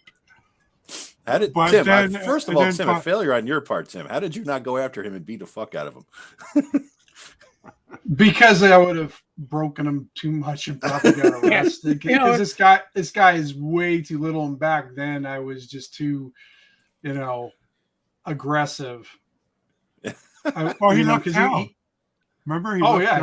He bolted, but finding him would have been easy enough. But yeah, it's just one of those deals where he was just one of those, because I warned Rob about this guy anyways. Even the damn thing of it is Rob is such a kind and forgiving person. He allowed him to move into his apartment even after that. Is he the guy you physically shook upside down for the money he stole and it fell out of his pocket? Is that the guy? No. Remember a story about that guy? No, that was somebody different. All right. No, this guy was just sort of a despicable little dude. Yeah. But he was like 80 pounds soaking wet. So if you breathed hard on him, I mean, smaller than my son. Yeah. But he's one of those guys that he was just, if you turned around, I mean, he was a perfect example of like a little thief character. He would stab you in the back at any opportunity and lull you into thinking he was your friend, and then he would just he was a kender. Steal you blind. What's that? Okay. He was a kender. A kender. A kender without the good nature. Dragonlance. Yeah. Yeah, he had a dark charisma about him, and I grew up with him. I met him in 8th grade, so he's one of those high school buddies, and he wasn't quite that bad, and he wasn't bad in the beginning, but things did not work out for him after high school, and that's when the incident happened. Is when I got out of college, I was in town working, and I was rooming with another friend at the time, and he stole his shit too. So, at least he was an equal opportunity offender. James wants to know your Dodge Polara, four-door wagon. Four-door. And it's big enough to fit two 20-year-olds that are somewhat built into the county fair, and then get caught later when a couple knocks you out. All right, now I got to look up what year is this? I got to look the picture. 1967 white. 1967 Dodge. James has an engine and an automatic tranny from a Polara out of the farm, but he's not sure of the engine size. I was doing the exact same the car thing. is long dead. That's a beast. That's a I fucking. told you, it's like 2 pounds short of a Sherman tank. Holy shit! The thing's huge. He backed into a big ass pickup truck, and I don't think it hurt his car at all. Holy shit! My brother had a car like that. I don't know what the hell it was. If you still listening, type that in. He called it the Juggernaut. That thing was indestructible. You could he one time he used to drive it down the road, and the tire blew out, and he ended up hitting the Jersey barrier, and he was going kind of out of control a little bit, hitting the Jersey barrier, straightened him out, and was able to drive off the highway. He gets off the highway, no damage to the car from hitting the Jersey barrier. It was fucking fine. Like Jesus Christ. Sounds about right. Yeah. Yeah. It was the last car my grandparents bought. I inherited it. Damn, that is a beast. James wants to know, is tunnel controls too different a system from D&D to not wake up? I'm not sure what the wake up part means. Tunnel controls is here's the story that I have heard multiple times on the internet is Ken San Andre got to play in a D&D game, and then this is back when nobody had the rules, so he played one copy of the rules at the table. He played in the game. He had a lot of fun, but he didn't have the funny dice, and he figured, I can write this game. And he went home and put together Tunnels and Trolls, which just uses D6s and has some of the same stats as D&D. If you're a gamer, you'll see some similarities, but there's a lot of differences too. I will tell you personally, in my opinion, if you can get a copy of the 5.5 edition rules, probably the best copy to get. If you can get the copy of the Corgi rules, just those are the British rules that are in trade paperback. I think I own way too many versions of this fucking game, but it's a fun game. It works better as a solo experience or a one-on-one. I used it with my wife to introduce her to gaming before I took her to a convention. So her first actual RPG game was Tunnels and Trolls. Old school. Wow. Oh Interesting. yeah, no. And Was it designed as a solo game, or was it was just... the initial modules that came out for it were all solo adventures. There were a few of those, yeah. Yeah, there was a ton of them. And now I have some of the original. Listen, the first prints were hand stapled. I have them. You know, when you only printed on one side of the paper, I got them. But TNT works best, in my humble opinion, with either one-on-one or 2 to 3 players. So does It TNA. breaks down with a large group. It really does. Too many D6s come into the pile, and it's group damage versus your enemy's damage, so it gets really bizarre. What do you mean, group damage? Listen, so your side does 80 points of damage and the other side does 75. They take 5 points of damage distributed amongst them. It's all or nothing.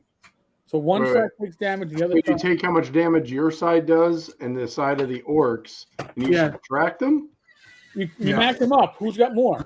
Whoever got. And that's how you resolve combat? Yep. And then 5 points. That's turns some into a weird death shit. spiral because then Yes. you start losing dice and stuff. Right. As they take damage, Huh.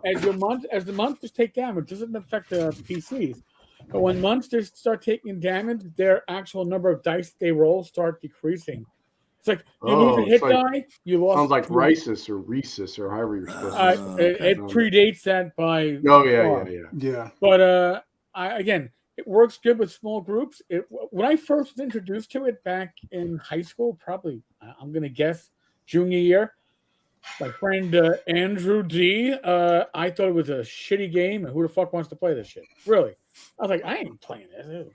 Then as an adult, I found it and went, oh man, this is actually fun. This is actually pretty damn cool. But it breaks down with large groups and with rules lawyers like we have in this fucking live stream. Scroungers. Oh, no, we call them scroungers. I'll just do this, all right? And I have the weapon. I'm done. I ain't doing no more. So, God, the player. Yeah, I have the bizarre distinction declared by Ken St. Andre that I was the heaviest dwarf ever in his world. nice. Really? God bless you. Yeah, I don't know. I had like 2 things happen to my dwarf, and I ended up being like over 8,000 pounds. Oh yeah. Damn. Or something like that. Well, but the funny thing is of course, like his system doesn't allow for a lot of creativity. So I was fighting this one monster. I figured with 8,000 pounds, I would just jump on it and just crush it, you know. Right. But Didn't that work. doesn't work in Tunnels and Trolls. There's no. And listen, we will tell you right now, depending on your GM, it could work. Right. But Right. it depends on the GM. I was with Ken, so I was with Ken It himself. didn't work with Ken. So, Didn't Tim, translate should that I well. tell my half of the story? If you want Yeah. to go ahead and tell it, yeah. So, Night, Dave. So Tim comes to me in the middle of the convention in Origins and say, Rob, we got a chance to play with Ken St. Andre. The Tunnels and Trolls guy? Yeah, the Tunnels and Trolls guy. So we go there and we're excited. And How old were you guys? Just set the time frame here. We weren't that young. I mean, it was probably No, it was 2014, maybe. Oh, okay. Oh, A few years ago. okay. yeah. You guys were like, still old. Yeah, we were Yeah. svelte 40-year-old people back Yeah, then, yeah. or something like that. Yeah. So we go over, but Tim was excited and he got me excited. And yeah, Ken St. Andre, how often you get to play with one of the early designers, the guy who wrote the second RPG ever. Yeah. And so we go over there and we make characters and good so far. Now I forgot what I made, but you know me, I like to role play. So I'm sitting there and we're running through the dungeon, which was obviously a bunch of puzzles that we had to figure out. And but I'll role play no matter what the situation is. I'll find Right. something to role play off of. And then it got to the point where we were just hanging at the, by our fingernails, and I go, and I even did the funny voice. I had a little funny voice, and I said, we have to get out of this dungeon. It's just too much for it. And then Ken, in deadpan, serious, says, well, if you don't like the adventure, you can just get up from my table and leave. Silence. Wow. And we go, what? I go, I'm not sure what you mean. Well, if you don't like when I'm running, just leave. And he looked offended. And we go, no, we're just role playing. And we're explaining, I'm just playing as my character. And he goes, okay, I guess. I don't understand it, but okay, I understand now.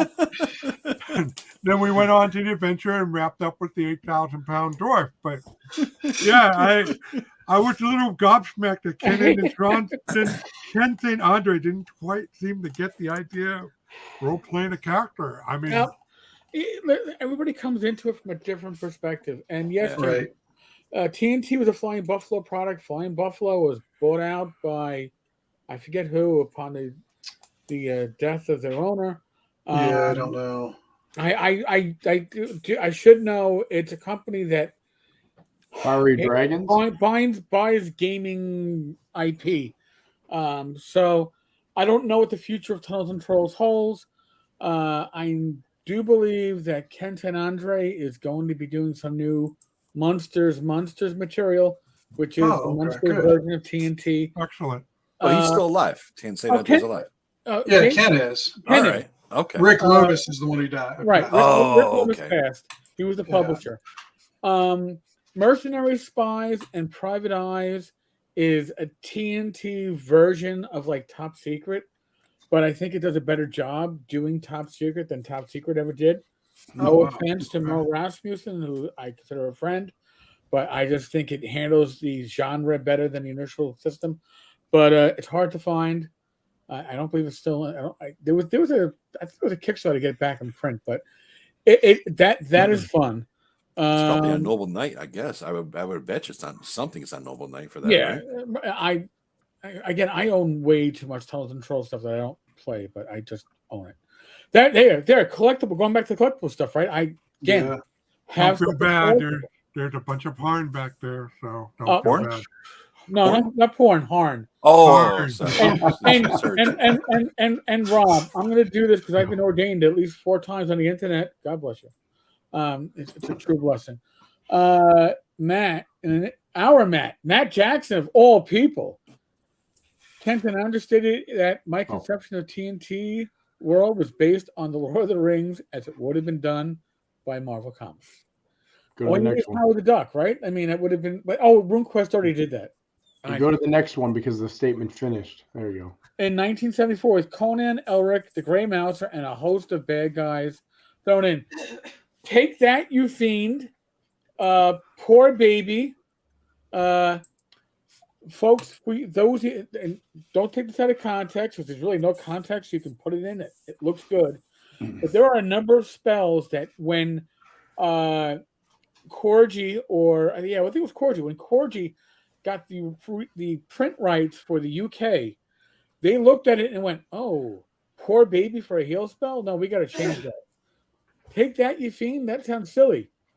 Yes, a massa for oh my god, the charm person spell. That's right. Yes, I forgot about that. yes. Yeah, that was pretty cringeworthy even for the For the time. Yes. Yeah. So I'm just throwing it out there. holy shit! My one interaction, by the way, Wild Die with Rick Loomis was and was not a good one, and that's not his. Well, I get. The Kickstarter for Deluxe Tunnels and Trolls, basically, I guess, I don't know, the 8th edition, 9th edition, I look correct. I ordered for the 10 paperbacks and the 1 hardcover. Why? Because the price was ridiculously cheap. I figured I could share it with my online gaming group, and it would be great. And it got shipped in a single box that was really weak cardboard that was taped once. So when it showed up, when the U.S. Post Office puts an apology note on your package, I've been there, Eric. I've been there. Yeah. Yeah, when they go, we're sorry, but the original shipper failed to do, and it's like all these things they failed to do. They just check boxes off on. So I think I got 7 copies of the soft cover, of which 4 were usable. 3 of them were gone. I don't even know what the fuck. So I being who I am, and those who are watching probably know who I am. I went on the blog and I did a Tenkar post about who the fuck ships like this, and Rick sent me an angry personal message. I should have contacted him first. If I got that package, everybody else got that package. Yeah. So it wasn't just like, let me make sure that Tenkar gets the worst package. No, that's generally not how it works. So, well, I think there are If people I out would there have that ordered would them, do I that. would have got the worst package. Well, You just always do. I would have laughed at the unboxing too, man. Rob and Ken San Andre, maybe he played too much solo. TNT is known as a solo game. Right. When I really locked into my high school college group, I had guys in the group that loved Tunnels and Trolls for solo play. I mean, they would play Ultima on their Commodore 64, and then when they were done with their eyes screaming from looking at that horrible 13-inch CRT screen of a TV, they would then play Tunnels and Trolls. You know, it was a solo adventure. They would play. And the solo adventures were probably good if you could create a character high enough level to survive. I enjoyed those. I don't know if you guys have ever got these back in the 80s. These Lone Wolf books. Lone Wolf was fun. Remember those? They were Yep. like these. Mhm. You know, if you do this, go to page 19. If you do this, go to Right. page 40. You know, and I would cheat my ass off to try to figure out how to maximize it all. But it was just fun, even still. You know, it was just and each time you went on to a new book, me personally, I carried all my gear from the last book.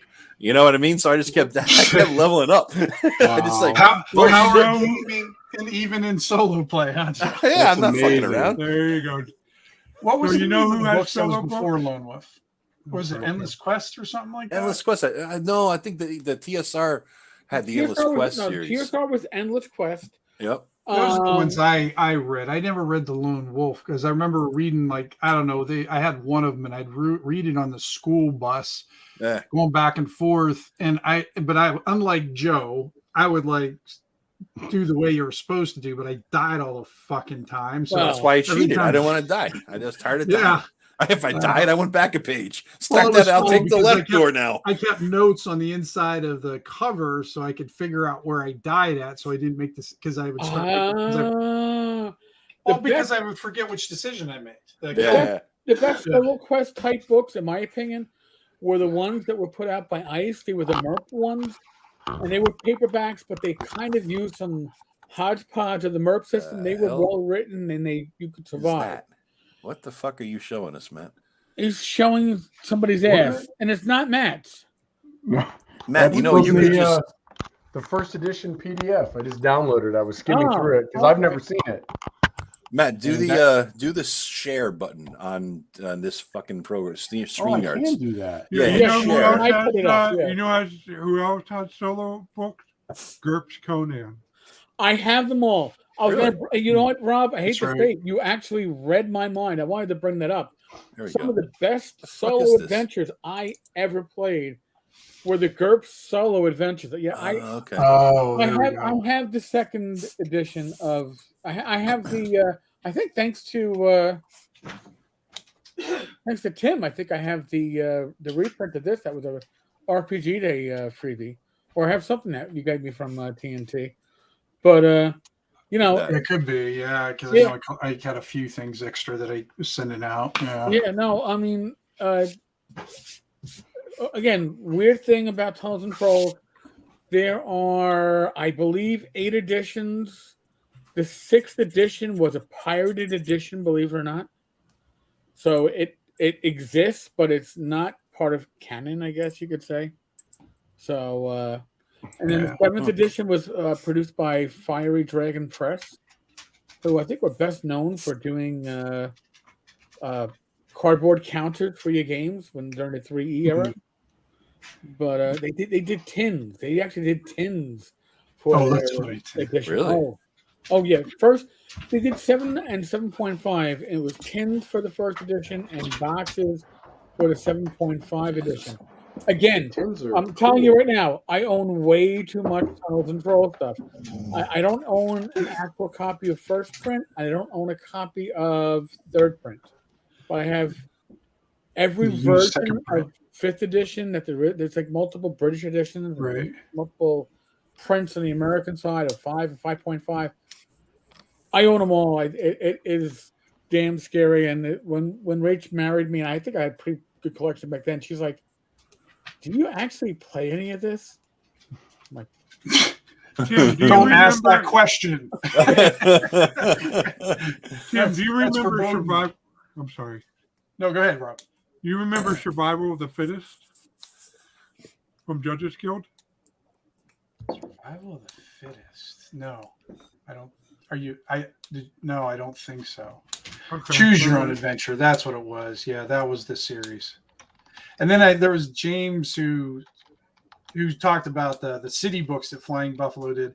Those are like my all-time favorite collection of books. I just absolutely love those ones. I have them. They are great resources if you know you're going to do like a city adventure and you want to jot a few things down for them and just have it ready. It's great. I don't like to have them at my table because there's too many options. Right. But Yeah. you go There's through too it much. and you just jot a few shits down and you're inspired. Do Absolutely. I think there'll be a collection like Grimtooth? I got that Grimtooth book. It's a very good book. I bought that. Yeah, Very good. I honestly I don't know because I don't even know what the new owners of Flying Buffalo are going to do. I mean, here's the thing. I used to tell people all the time, Flying Buffalo used to sell the Corgi editions of a lot of the solos. They were dual books. They were trade paperbacks, and you could get 2 solos and an abbreviated version of the 5e rules that was abbreviated but complete. Right. But done all you needed. And it was like, I don't know, like $5 American, $6 American to get a ship from Flying Buffalo. It was ridiculously cheap. I would go, oh, look, I made $80 this month in affiliate sales and drive-through. Let me buy 5 copies of this dual adventure, and I'll just give them away. It was that ridiculously cheap for the time. So if you can find them online, it's going to be hard to find the trade packet, the trade paperback of the Corgi 5th edition rules is. I have a beat up copy. I paid $40, maybe $45 for like 5 or 6 years ago. I mean, a real beater copy. You're probably going to be looking at least 100 to find those things. Here's a question. What do you think is the most expensive, or at least not expensive in terms of what you paid, but what's the most valuable RPG thing that you guys own that you think would sell for the most money? What do you got? Dude, Chronicles of the Imperium probably could sell it for $300. Okay. All right. Maybe my entire collection of original D&D. I don't have a box for it, but I have the original booklet. Right. I don't know how many hundreds of dollars. It's not going to be that high because they're not first printing by. Right. I have 2 copies of the 6th printing of the white box, the original collector's edition. I have 1 copy of, believe it or not, the Swords and Wizardry white box. I had 2. I gave 1 to a friend. Yeah, I did same thing. I had 2, and I gave 1 to a friend. I gave the one that didn't come with the adventure away because, Brave Halfling couldn't get that shit right. Right. But, Yeah. Yeah, I've got a I copy gave away. My of friend's that. like, "Holy shit! On a Noble Knight, this thing's going for like $250." I'm like, Oh, is it that? You mean the God, Swords and really? Wizardry white box is going for $250? "Yeah." Brave And Halfling. if you one. have a copy where the corners aren't busted, it's Which is Brave tough because Halfling that- one is? Yeah, because that box that, Yeah. that it's in is very fragile. So Yeah, Yeah. I've got one of those. probably Given to me what- from the publisher. Was John Adams? John, yeah. Yep. Yeah. Wow. Uh, Well, you know, I think one of my corners is busted, but it didn't tear. So I just need to put a little dab of glue on it. It was good as new. Yeah, I mean, what else? Probably what would be my most valuable if I was not somebody who is like a kid at Christmas. So when you get something that's still in shrink and you go, ooh, and you see and you open it, Yeah. Empire of the Petal Throne, slightly damaged box, still in shrink. Wow. I nailed that about 7 or 8 Yeah, years man. ago for less than $100. I ripped the shrink off the moment I got it, and it was oh my god, it was beautiful and it was bright and it was awesome. And then the when they put out that collector's box of all the reprints of the old stuff from AD&D or D&D, whatever it was, there's a it's like the 25th anniversary collector's box. I got it in shrink, ridiculously cheap. And Like a wooden one? No, not the wooden one. I have those too. I have 2 copies of the reprint of the white box and the wood wood box. That's strangely expensive. No, there was the silver anniversary of D&D. It was a box set put out and had a reprint of a lot of adventures, and I had to open it up, man. I'm sorry, I can't. I've had collectors yell at me afterwards at conventions, like, "You had that in shrink. Do you know how much it's worth in shrink now?" It's like, yeah, I spent like $90 for it. What, Like $90, I'm opening it. what I did was that reprint of the OD&D stuff. I took out the booklet and put my originals in their place. I still have the dice. And so that's where I keep my original because, you know, it's like, that's a solid box to keep that stuff in. And then I gave away the original to the local game store to sell for a charity auction. Okay. I have Castle Zagging Upperworks box set, which I've heard It goes for a lot. I got under the box set. I think it I goes have for a lot over of the 1,000. individual Wow. stuff. I don't have the box set. You got the individual ones because they go for hundreds, Eric. Yeah. Even And now- the Yigsburg hardcover goes for like $250. Oh, does it? I Oh, got that too. I got I that had no too. idea. Now here's one that people, and Rob should know this one. When Necromancer Games did their Wilderlands box set, Oh, right. Yeah. that That's thing pricey. goes up like $100 a year. It's like it is. I have that Yeah. and the book that goes along with it. Did you do that, Rob? Did you do that for them or no? I did City State of the Invincible Overlords, the Villages and Keeps. I did the Village of Keeps of Barbarian Altanus, and I did the Village and Keep of the northern half of the next map south of that, which was called the Isle of Bless. I Okay. did not do. So basically, there was like maybe a dozen and a half authors working on it, and Clark apportioned everything. Yeah. And everybody, I think I had a large chunk of it, and he rewrote some of my stuff, especially for things like City State of the Invincible Overlord, to make it more conform to what Bob's note, Bob Senior's notes were. And but yeah, I was involved. I wrote a lot of it. In fact, I will take credit for this part. We were on the mailing list debating on even how to approach this because nobody could figure out. Okay, they didn't want to stick with the bare bones listing of the original because that was not acceptable to the current gaming market, but they couldn't think about what actually to do. And I said, no. And I said, I know what to do. And I wrote up I took a slice out of map 1 and called it Roy Stone Road because that's the area I focused on. And I wrote it up and I said to Clark and everybody, it's like, this is how you need to do it. And Clark Peterson liked it. Now he did modify it. Right. I didn't include terrain, I didn't have a paragraph description of like the mountains or the rivers or the forest. He added that. So the final version was the map, a brief overview, then all the terrain, anything that was named on the map got a 1 paragraph entry. And then he went into the hex listing for the map. Oh, shit. Oh. All right. So yeah, it was a team effort, this is why I'm disappointed that everything went down the way it did. Not just recently, but You know, No. there was Oh, bad wow. relationship between the Bloodsaws and Necromancer back 10 years ago. Yeah. Yeah. That we can just get access to continue to build on that, because Uh, to me that's still the version of the original. Judges Guild is effectively a dead company at this point, I think.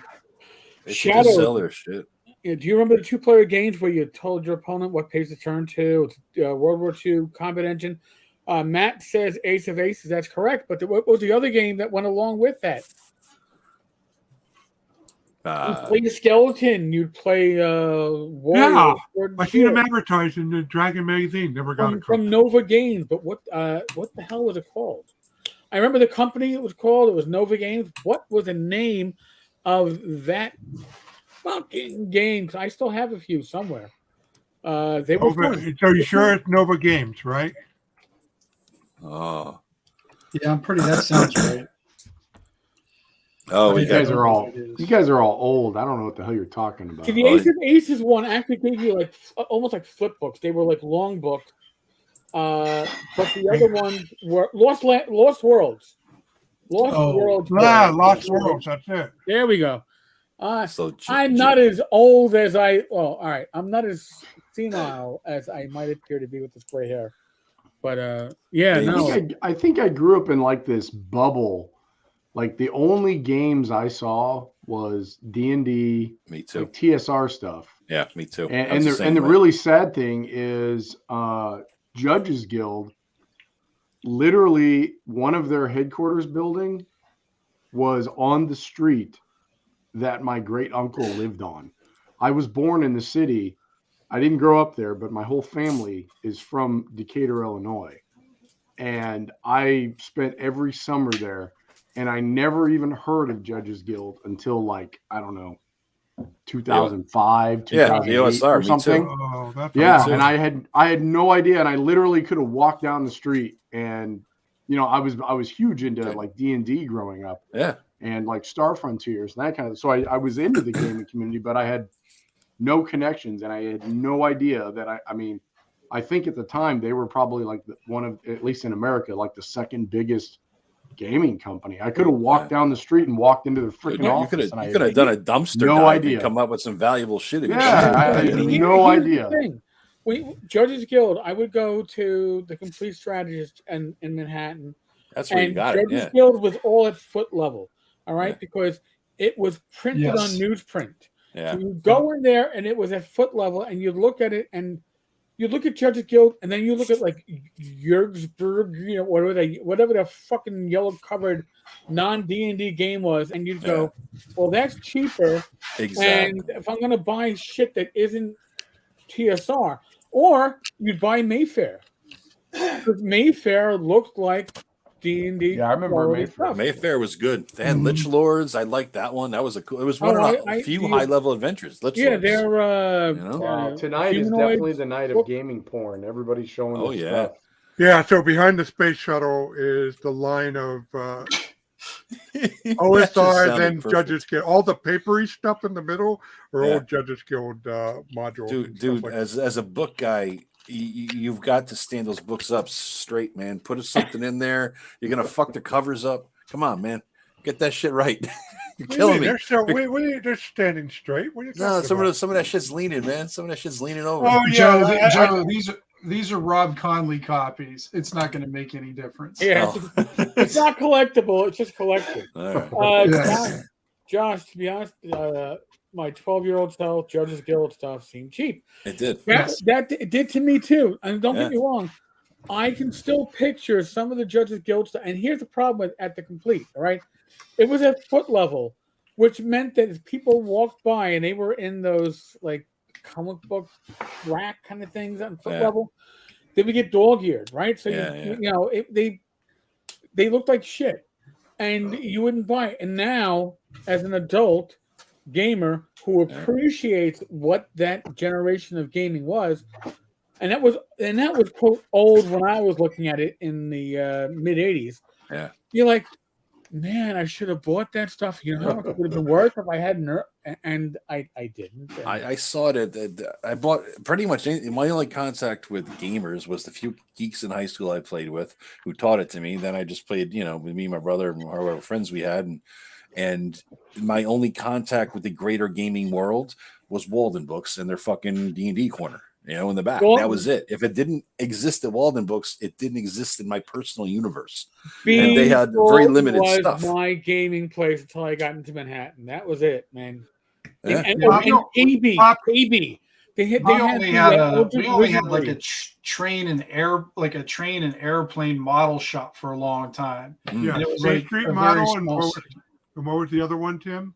State Street model, and the Dandelion had a small selection, and they were just, Dandelion. and that was, I tell you the truth, man, I don't even remember what I was in there one time, and that was the first time I ever saw the dice. I never knew what the dice were before, and they had one set because back then dice were like freaking gold Yeah. because you couldn't find them anywhere. Extra money. I'm going to buy Unreal Tournament and the first Elite Force. And so that was where I bought my first set of dice, was there, and I Elite still Force on have sale. some I of need them. Oh, that's $18. cool. Okay. But yeah, the Judges Guild stuff I didn't know about until Rob came along, and then we this is when I think, speaking of this Polaris, it works into this conversation. Rob was driving, and there was this other hobby shop we found in Ohio that was about an hour away, so we would drive down there for an ultimate. It was It was the hobby Armory shop. or something? Not the Armory. Breastplate. Breastplate, yeah. Yeah, and it was funny because back then you're working minimum wage for $3 an hour, so Right. buying gaming shit. $3.37 an hour at Bradley's department store. Yeah. And so I go in there, and they like you said, Eric, the Judges Guild shit's on the floor. It's floor level, and it's in a cardboard box. Mhm. And I'm going through it, and it's got it labeled like $1 a piece. So I'm like, I got like $5. I'll buy 5 of these things or 4 of these things. Right. And I go to the guy, and I go to buy him, and he goes, "Well, shit, dude." He goes, "I'll give you the whole box for $5." Oh, And I'm like, right. "Really?" Shwing. And it was funny because I buy the box, and Rob's like, "What did you buy?" Because Rob was, with me there, and he gives me the whole box for $5, and he's looking, and he goes, "Really?" And I can see like there was like a tear forming in Rob's eye. He missed the haul or whatever. But yeah, it was just, that was my first purchases into Judges Guild. And then after a while, Rob and I would trade things, and Rob at one time did a big purge of all his Judges Guild stuff. And I said, "Give me your shit, Rob, because you're going to regret this later." I said, "I'll take it off your hands, but when you want it back, just ask me."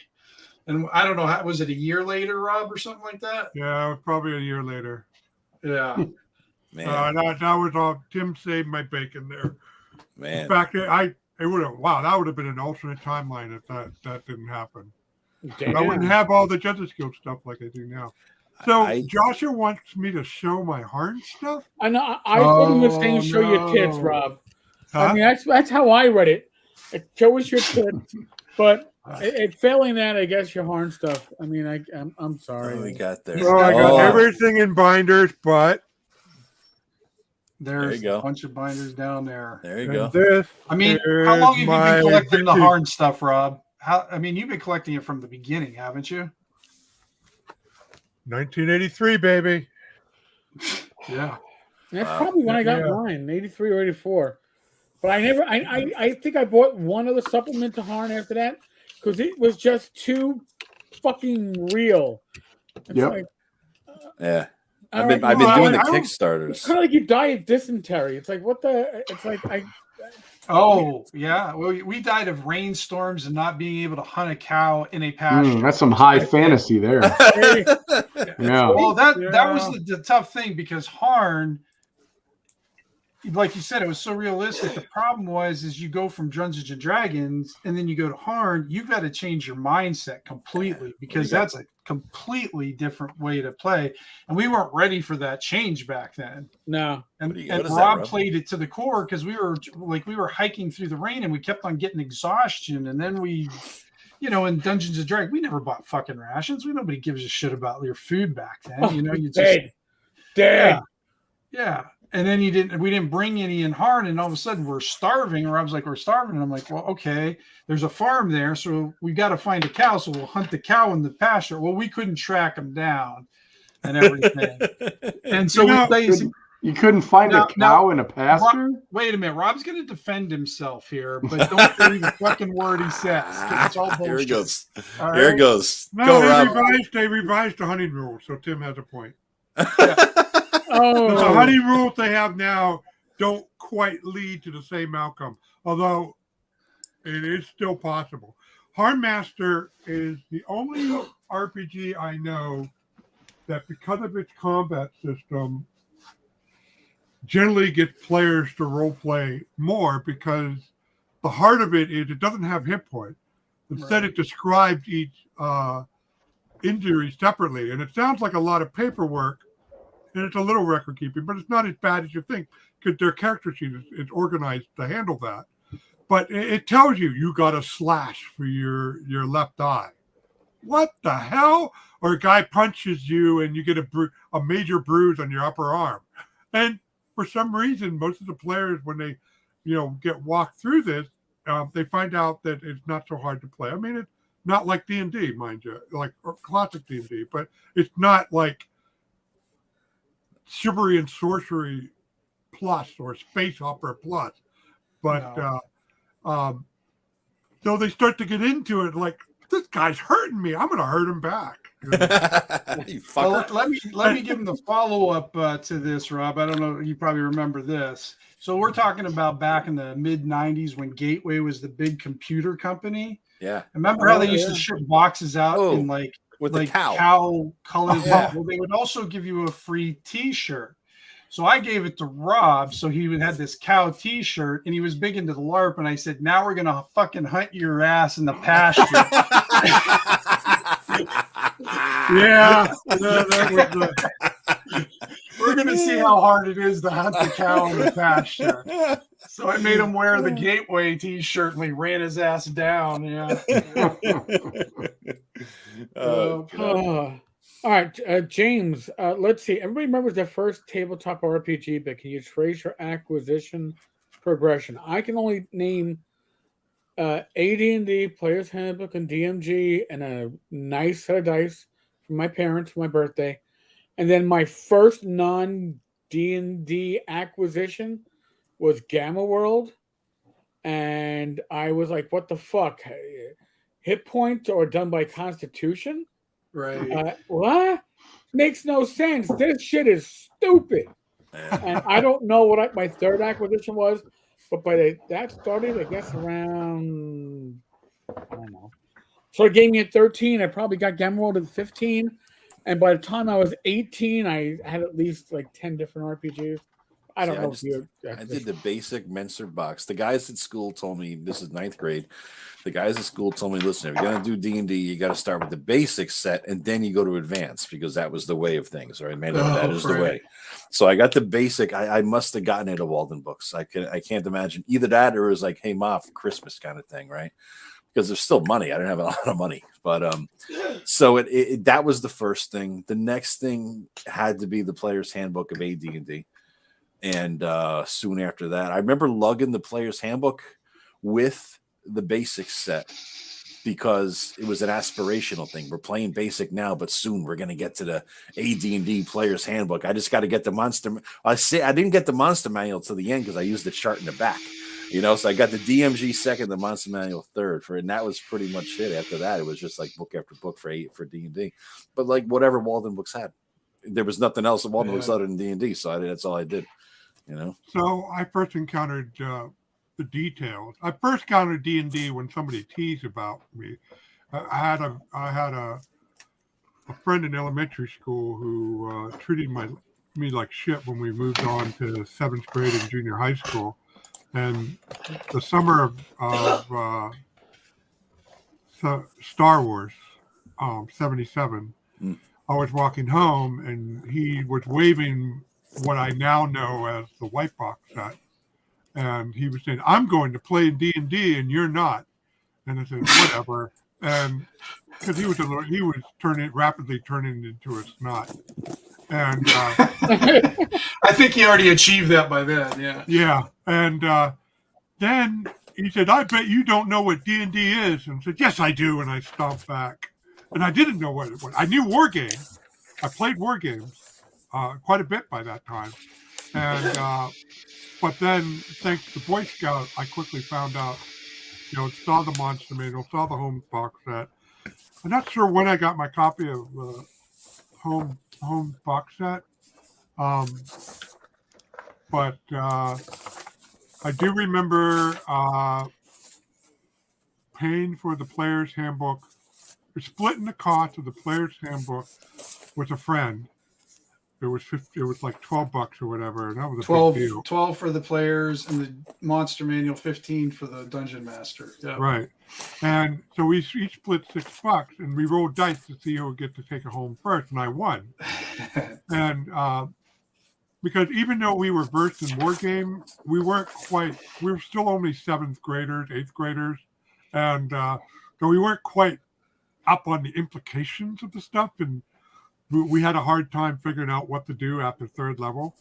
And we got the Player's Handbook, and it was great. It went up to umpteenth level, 20th level. Right. But I found out it didn't have the combat chart. It was in the combat chart is what we needed. And I actually called him at home. I was looking at, is it 8 o'clock? Because his parents had a hard rule about people calling after 8 o'clock. I said, no, it's 10 minutes before 8. So I called him, dude, what?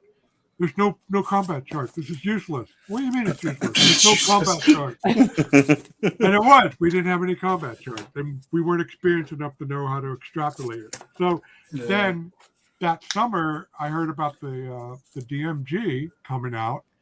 And so I kept calling State Street Model. Is it here yet? Is it here yet? Finally, it was here. And I go to my dad. It was like August or late summer, early fall. I said, Dad, can you drive me down the State Street Model? You're going to town. Can you stop by there? I said, well, and my dad's a real swell guy, very easygoing, but he had stuff to do that day. And he said, please, Dad. I said, fine. So I grabbed $15 out of my little treasure chest. It wasn't. Anyway, that's another story. Anyway, I grabbed $15 and I went down and bought, and I opened that G&G, and there was the combat. The first thing I did was find the combat chart. There you go. I could still remember the palpable sense of relief of finally having the complete set of rules. And then after that, it was Well, D&D. well, I mean, listen, my DMG will open up to the combat. Right. Yep. And my Monster Manual opens up to Mr. Kuvis. You guys want to see something? Check this out. Let me pull this camera down again. Pulling out, Joe. Pulling out the camera. Here we go. There we Pull it go. out. Let me get this. All right, here we're gonna undo. All right, here we go. This is the original. Oh, very The nice, shit. Joe. Beat the shit, taped Yeah. 3,000 times over, Oh, right? there's And a full still layout button. Holy shit. beat the That is a well-loved box set Oh, right there. I I still didn't check manage to this. reserve my boxes. Check this out, guys. This is Oh, don't go on about that. You hate that module. I do, except that I found it recently with all my brother's. Oh, we got original map. artifacts in there. We got Nice. artifacts from the game. Our original, he was doing his map, and check this out. This is on the back of something with my name on it, but I had the name. But this was an old report that I had done in school or something. But I scrounged the paper for the backside because paper was fucking valuable. So the map was done on that. With now we got Character Glade, sheets. the cleric. We got Legolas, the elf, Gandalf, the wizard, Gareth, the Wow, fighter. original. Really imaginative there, Joe. I know. Hey, we're 14, man. But so here's the funny thing.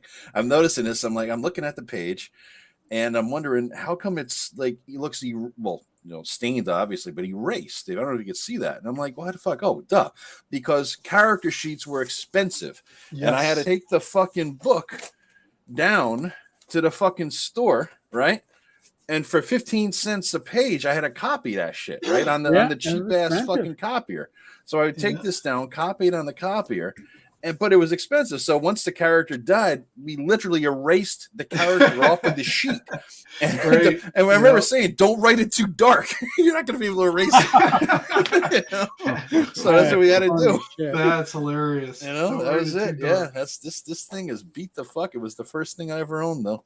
You know, it's just it's cool, man. I mean, like what Rob's story, the funny thing is back then a lot of people don't know too, is like the books were hard to come by because they'd only get one copy of them. So you had to be the first one there if you wanted it. And so like our hobby shop that we had, oh God, I just saw your pocket pussy comment. God damn that. Joe's making weird sounds. I don't know what I this know. is. Well, we got excited about his box there. Yeah, I'm fucking with the So box. you knew like the Dungeons and Dragons stuff were coming in on Wednesday or Thursday, whatever day. So that became the day when school let out. You had to get your ass up there before anybody else. Because so you have this nerd race in the middle of town. So it's like this thing is like the hobby shop's probably like, I don't know, 4 or 5 blocks away. It's not a huge amount away, but we're talking about Pennsylvania blocks. We're not talking about city blocks. So it's probably like 3-4 miles in Pennsylvania blocks. Yeah. And luckily, I was probably one of the only few that was athletic. So I always beat everybody up there. And that because all the nerds, because we're carrying like 50 pounds of books in our book bags too, because everybody carried everything. Dude, you're like the one-eyed king in a Kingdom of the Blind in terms of the I nerd. was. Was that from the high school, Tim? No, this is in junior high too. Junior high, from the junior high up to the hobby shop. But I never had any freaking money. I just got to look at them first, and that was it. So it like somebody was asking about what the first purchase was. We started off buying the adventure modules because those were only $5 a piece back then. And I got Tomb of Horrors because they had Tomb of Horrors and the module I can never pronounce, C1. Shows It doesn't matter, right? Yeah. But yeah, so it got those, and then what happened? Me and my friend Dwayne was we planned together because we were just poor white boys in rural Pennsylvania and stuff like that. So if you wanted to earn extra money and wanted to mow yards and everything, well, everybody's yards in Pennsylvania is like 13 acres, and you get $5 for it. So you can do like 1 yard a week without dying. 13 acres. Yeah, you push more in gas than you made. Oh, even in Northeast PA, there are some pretty large. Exactly. Yards. So it was a half mile, by the way. It was a half mile from the junior high to State Street model. So he bought the player's handbook. I bought the GM's guide when they came out, and then like I would focus on the advanced AD&D modules, and he bought the basic modules. That way we could run each other through adventure modules without crossing them and stuff, but we could still. So between the two of us, we could cover more area, and we were neighbors, so we just would go back. And I mean, basically back then D&D, it was we would just like huddle up in our bedrooms and just kind of leaf over everything for hours upon hours anyhow. So so that's how we got started in it, and then so it was my job to get to the hobby shop before everybody else. So that way, if he was going to buy something, I could take it and hold it until he got it there, and then like push away all the other little nerds before they could get to it until he got there and everything. How many? There were so many fucking nerds. But honestly, we think about it now. It's like, wasn't there a limited number of like nerds? You would meet so many gamers the moment that you came out of your shell a little bit. You said, "Yeah, I play D&D." Yo, you play D&D too? Like, dude, you actually play basketball. I mean, what the fuck? You don't play D&D? No. I play D&D. Yeah, campaign hopping. There was enough gamers and referees that campaign hopping was a thing.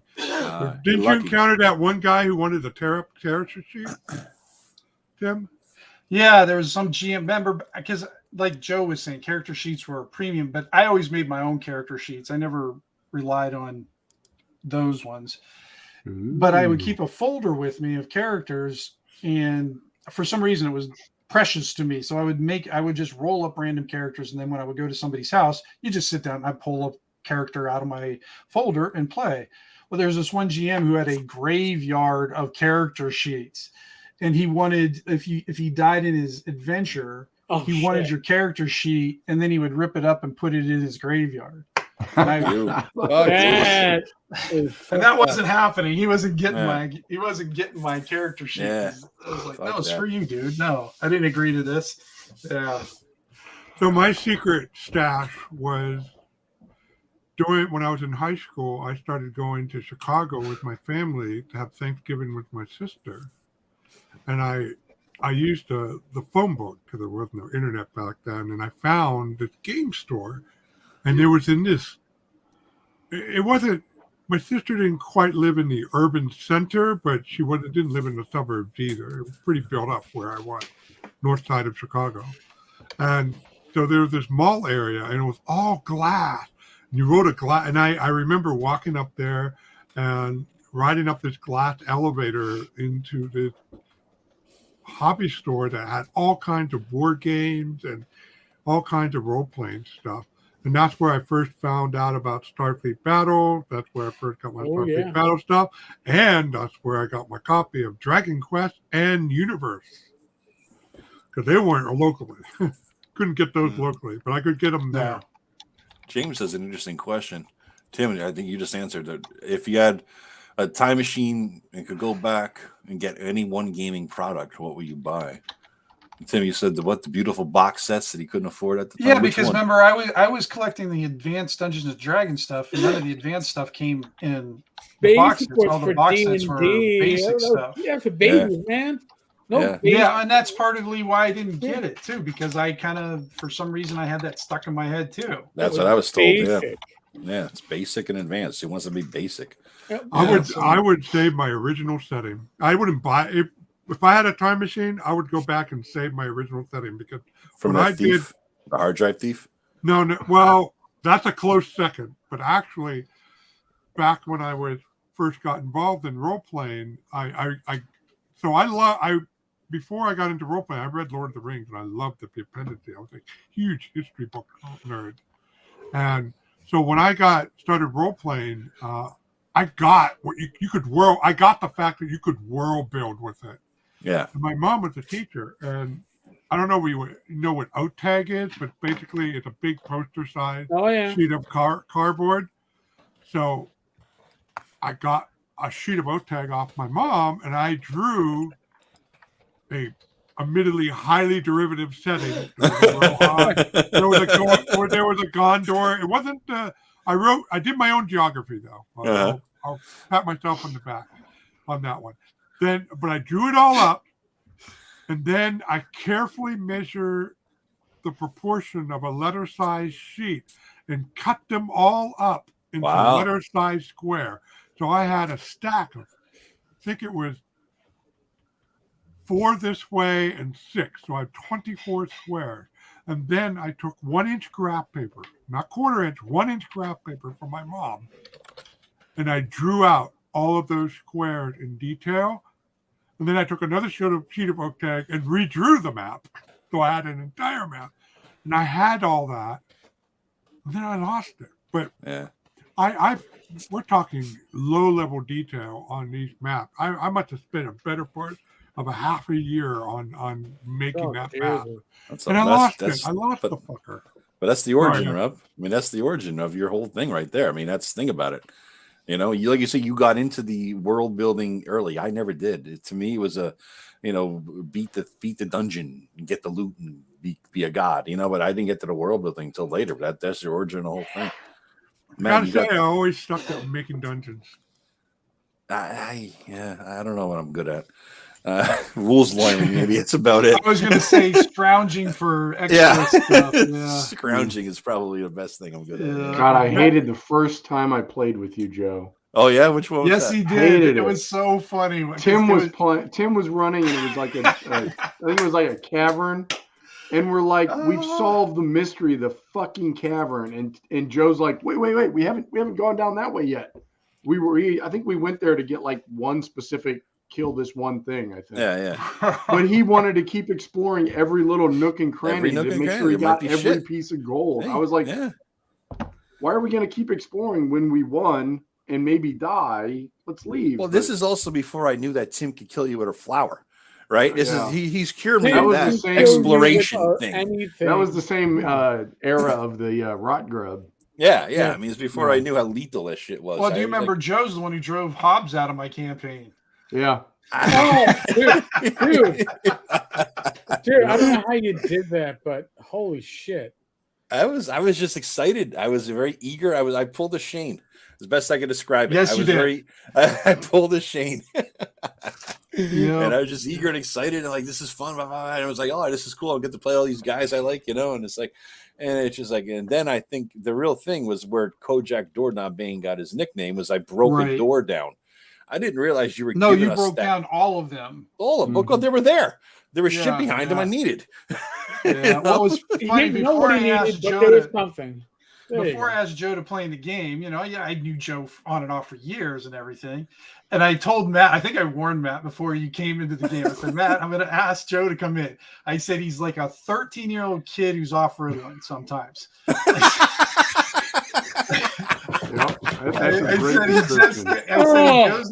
I said, but he's a super nice guy, but he's a fucking spaz. So you just have to. I said, and Matt's like, oh man, he's just like, I was like, I'm just telling you ahead of time. I said, but he's a good guy. He's a really good guy. And sure enough, Matt's like, I think after the first game, he's like, is he playing again or something? And then I don't know what happened. Something happened, and then I guess it was all the stripper stuff, and because you're always hookers and blow, and I guess that made Matt fall in love with you. Whoa. Yeah, we bonded over this. Go back to Dwimmer Mount. Let's just No, the moment when I changed my mind about Joe was when we were on top of the rock and you made the sound. Oh. And Joe thought it was like a fucking werewolf. And it was like a cow. It was like, or something like that. And he's like, oh my God, we're going to be attacked. And I'm like, first of all, cow. it was a logical deduction because just before the sun was going down across the river, we saw a troll. We saw a fucking troll right across the river. Oh, that was the troll. That's And right, so I'm yeah. like, now we're on this high hill camping out, so we could get out, avoid the troll and keep watching this and that. And then at night, the sun goes down. We hear this. Yeah, it's Tim. Make the sound. Make the sound. It was like moo. No. It was the Straight up cow. moo. It wasn't. It was the cow chewing its cud. Joe showed he was a complete city boy from Yeah. Jersey during this adventure. I mean, he was just so out of his. He was actually scared. I was scared He because was he was terrified on the other side. It Yeah. was me and Matt and I just had the hardest time keeping a straight face because we were laughing so hard because Joe was actually just like, what the hell is that? What is He that? was What the hell totally is freaking that? out. Yeah, it was because just he bizarre. made the sound of a cow chewing cud. Like I guess Oh, that's right. Yeah. 90% of the country might know what that is, but not me. I'm thinking it's a troll getting ready to chew my face off. Joe, Because you I had a just saw one. gazebo moment. You had a gazebo moment. Just a minute. A what? Oh, it was so the fantastic. gazebo. Attack the gazebo, right? You see a gazebo, we attack. Oh, No, I was just scared of it. That's all. I was just nervous. So that was the moment after that Matt was okay with. Yeah, after that, I loved Joe. I was like, yeah, sure, he's cool. Then I made Snickle the gnome. Yeah, and then it took me about 2 years to get over that. Yeah, it was all Well, yeah, bad but to tell you what, that. Snickle's become probably one of his favorite characters. Oh, it is, So he's dude. actually doing a thing for him. I tell you, Follow the name, man. I Follow role the played name. the last game we did, and I actually thank Tim. I say it again because I got into the character so much that Tim killed one of the little boys he was there protecting in a family, and didn't Because kill I him. have no Disease shame. killed him. And it was a disease killed him, whatever. And then it was like he had a little dream, and I got to talk to the boy before he got ushered away to the gods in this dream vision thing. And it was like I got emotional in the role playing. It was like it was so fucking real. It was the only. Until I started playing with these guys, I didn't give a fuck about role playing in character. It was just about knock the door down, get the shit. But I started because I felt like out of place, you guys, And so I'm into it now, and it was almost like a method acting moment where I was like feeling the emotion of talking to this little kid who just died. I'm like, oh my God, it was After like, the game, holy Well, shit. you made it's like what I said in my blog. You make a mark on the world, and you start caring. You start getting invested. I mean, you put time into those Yeah. kids, and now Yeah, Well, One yeah, of I them mean, he's died. been dealing with these kids for what? 3 a campaigns. year and a half or Yeah. something like that. Mhm. Yeah. So Yeah. it's been a long. It was the long play Yeah. of for using That them. was yeah. highly emotional, dude. I was a little choked up. I was trying to hide it because I want to sound like a wimp, but I was a little choked up there. Hey, Well, I'll good take it. plan. I'll take the moniker of making Joe the lawyer cry during bit. game. I will take A little it. bit. I will definitely say playing with Tim made you a better player, Joe. Yeah, I would yeah. 100% agree with that. Yeah, absolutely. And Rob too. Running Rob's game, it was a whole different level of immersion in the world. I'm like, oh my god, and I picked totally the wrong character to do that. An elf in Rob's world? Fuck no. Be a human fighter if you're going to start in Rob's world. Come on, Joe. You had all the stats. I had this stat. I picked an elf because it was 5e and they got dark vision and an extra cantrip. I had no idea what I was in for. You didn't have anything more or less than what the rule book gave you. What I just don't understand what drove you away. I was overwhelmed, but it was fun. But I liked now I'm playing the fighter in there, and it's just as fun, really. Different Did you way. notice when he Joe said had it was a- fun? His he went up a couple octaves. That means he's It was lying fun. to you, It Rob. was fun. But I felt The inadequate. reason why Joe is so traumatized, he came within an inch of a peasant with pitchfork. Well, that was the moment. That's right. That was the moment. It was a simple color spray. I didn't mean to knock half the town out In the street with middle, it. in the middle of It the happens. fucking market square. Yeah, I mean, well- he was in the tavern, so he didn't quite see the other half of the area. It wasn't like it was a fireball. It was a fucking color spray. It would have been. Fireball, I if you can had see. it. Ain't real problem. Color spray is dangerous. No. If it was a fireball, you would have been turned into a donkey and forced to give people rides for 100 years. You can blame Tim for that one. He was co-DMing. It still happened in my campaign, but it was Tim who came up with that creative punishment for a Oh, player. jeez. Speaking of blaming Tim, I want to point something out. Oh, I just happened to find this on Facebook. Uh-oh. Since we've discussed this prior to this, Are you gonna yeah. show your screen with the camera? You What? mensch. Instead there of you go. Oh, doing some maps. I did. I copied his map. I'm sitting here trying just had to show that. draw a map, but I didn't have anything in my head, so I just searched fantasy maps, and none of yours came up, Matt. But Dyson's. Oh, I'm not so, famous. so I copied one of his. So yeah. Remember, I'm the fake Dyson. no. Oh yeah, he loves it. Well, when maybe that I should have comes put up. that in, and I should have put fake There you Dyson maps in there, and you would have popped up. That was But when I the put in one time I got yelled at by Dyson. Apparently, somebody in a forum, I think it was on Google Plus, called me fake Dyson, and I thought it was hilarious. So I changed Right. my name Moniker, on yeah. Google Plus to fake Dyson, and apparently that pissed him off. Sorry Dyson, if you're listening, I doubt you will, but you never know. But apparently it pissed him off, like to no end. I'm sure someone will tell him. Anyway, hi Dyson. No, definitely. Because here's the thing, supposedly I called. Somebody claimed that they heard somewhere that Tenkar might have called Dyson Wizards of the Coast map monkey. I didn't even know he was doing work for Wizards of the Coast to be calling him the Wizards of the Coast map monkey. So, I mean, does he do the work? Yes. Does he put a lot of it out for free for commercial use? Yes, I give him credit for that. And But he's influenced if countless people. If you are a publisher and you are looking to find somebody who can do old school maps and will do what you want in a reasonable amount of time and probably not ask for your left testicle for doing it. Only you're right. Only your right one. And only a part of it. Maybe just a few of the Little heads. nibble. Little nibble. Little ball nibble. That Matt. Matt really does excellent. No, I don't do commissions anymore. No? No, I don't do any commissions anymore. No, he's just a big wuss now. You Yeah. suck.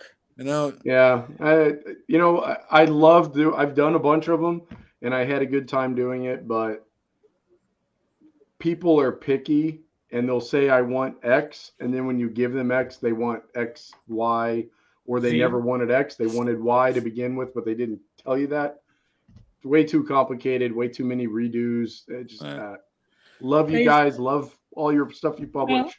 I just don't want to do it anymore. Now you see, I'm the type of person that would go, Matt, show me what you got. What's already in your bag?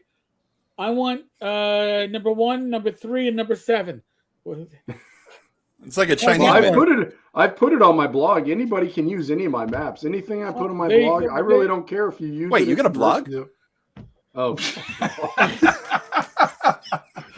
All right. So listen, I'm gonna make a mention. On Wednesday night, Bad Mike and I, we had Darcy Perry, our favorite Kiwi, on, and it's a good show. We hit the 2.5 hour mark. It was the longest live stream of this channel's existence. We are at 2:29 and 10 seconds. So, I'm gonna. Nobody's gonna be held to this except for fucking Joe, because he already is. But the 3 of you are welcome back at any fucking time, because there's already a chemistry amongst this group. We game together. We bust each other's balls together. We work well together. You don't need to say, "Hey, can I come on?" Just say, I don't think "Hey, any I'm of us going do that, to fuck." Eric. We don't raise our hands and go, "Hey." No, you don't. I know that. But what I'm saying is, you don't need Joe or me to say. Just say, "Hey, I'm coming on this week," and we'll, Joe and I are. Well, honestly, Eric, I forget you guys come on, so. Listen, that's why I was so late tonight. I even asked Joe today, "Are you guys on?" And I still forgot. Yeah, you did earlier on. You did. Yeah. Well, I can never keep track of what week it is. So when Joe chimes in and goes, "Hey, we're on in 50 minutes," I'm like, "Oh, that's right. Thank you." How about this? We'll remind you the Wednesday before the Friday. Oh, that's way too early, man. You reminded me an hour before it started, and I still forgot. So yeah, that'll work. Yeah, it's true. Yeah, Wednesday night is way too. That's way too early in the week, man. I need Friday afternoon at the earliest, because I'm still cycling through everything at work. But some of us aren't retired. Although technically I am retired, but you're right. And Joe's working on it because he works from home like 4 days a week now. 2 days a week, 2 days, 2 out of freaking government employees. Yeah, every time he works from home, he shows me his map he's working on or something else. Or he's like, "Yeah, I'm working from home. I did 2 hours of work, and then I cleaned the house, and I reorganized all my D&D books." I'm like, how much work do you do? Hey, some days are lighter than others. That's all I'm saying. Just got to maximize the efficiency, Matt wants to see the map again. That is awesome. Oh, on the blog. Yeah, I can put it on the blog. I can do that. Yes. So, Matt, I have to get you in one of my games so you can. I agree. Well, I can't even get him into mine anymore because he's too freaking busy. He's too snooty. He got a lot of shit going on. He's very unreliable. Are you saying that he's got a life? Because I mean, I don't have a life. I just got a lot of shit going on. Just going back to work after my fun event in the fall, and he falls off a ladder and almost kills himself. It was a 3-foot step ladder, and he broke 19 bones. I don't understand what the fuck happened. He fell into like one of those foam brick pits or something like that. Did I tell you that I actually found out later that I actually flatlined at the ICU? Like, I legitimately, not brain dead, but I did you really? Yeah, they had to resuscitate me. Yeah, they had to resuscitate me. You got to check your Kronstadt. I think you went. Oh, and I found out this week I actually broke my forearm when they did an ultrasound. They were trying to find nerve damage. They discovered that I actually broke my forearm. So 17 bones. Dude, I got to say, man, you got that's like an Evil Knievel rip. I know. Yeah. I know. It's amazing. Every doctor I walk into, they're like, "Holy shit, you're like up and walking." And I'm like, "Yeah." And they're like, "Dude, all your injuries, you should be like in a wheelchair." I just tell everybody, Army strong. The Army made me tough. God tried to kill me twice, and I said, "Not yet." And if you died and came back in AD&D, that you get 1,000 extra XP for doing that too. Yeah, but that's why I've leveled up. Here's my thought, man. Here's my thought. It was a 12 or 15-foot ladder, something like that, right? No, it was a 20-foot extension ladder, and I fell from about 18 feet onto pavement. All right, so that's 2d6, Matt. So that's 2d6 damage, right? So on average, you got less than 8 fucking hit points, you wimp. Because this shit took your ass out. All right. Well, that's what I I'm said. just He's, saying. he's Wait, only about second wait. level. I think he was playing Hardmaster at the time. All right. Oh, That all right. explains Yeah. it. It was, explains it was just a bruise. That's all. it Maybe was. the Yeah. MERP critical charts or something from Yeah. MERPs. You Yeah, know? but no. Rollmaster critical charts. The MERP ones, we ran MERP with the Rollmaster charts because they were much more detailed and fun. Yeah. Well, yeah. hey, let's not forget Dragon Quest Grievous Injury Table. Oh, All that right. was a beautiful one. Oh yeah, yes. Oh I God. never saw that. You guys Really? talk of all these So games I've never played. honestly, folks, listen. 2 weeks Yes. from today, 2 weeks. 2 weeks from today, pencil in some of these motherfuckers besides Joe and I. Yeah, Because 25th. the 25th. Oh, look, there you go. All right. 25th. Joe, We won't have. Don't have to worry about the holiday. You don't have to worry about Valentine's Day. You're gonna get like 4 grognards in their 50s bitching about gaming.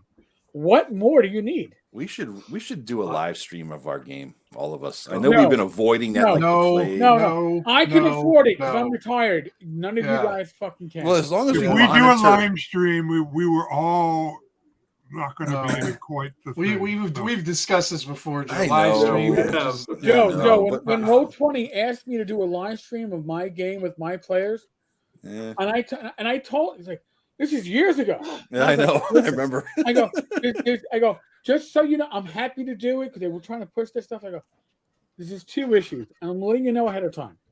Okay, one, I go, I'm a minimalist when it comes to Roll20. I use the map, I use the Fog of War, and I will point. Look, I don't use counters, but I do use the automatic dice and stuff. And they were like, okay.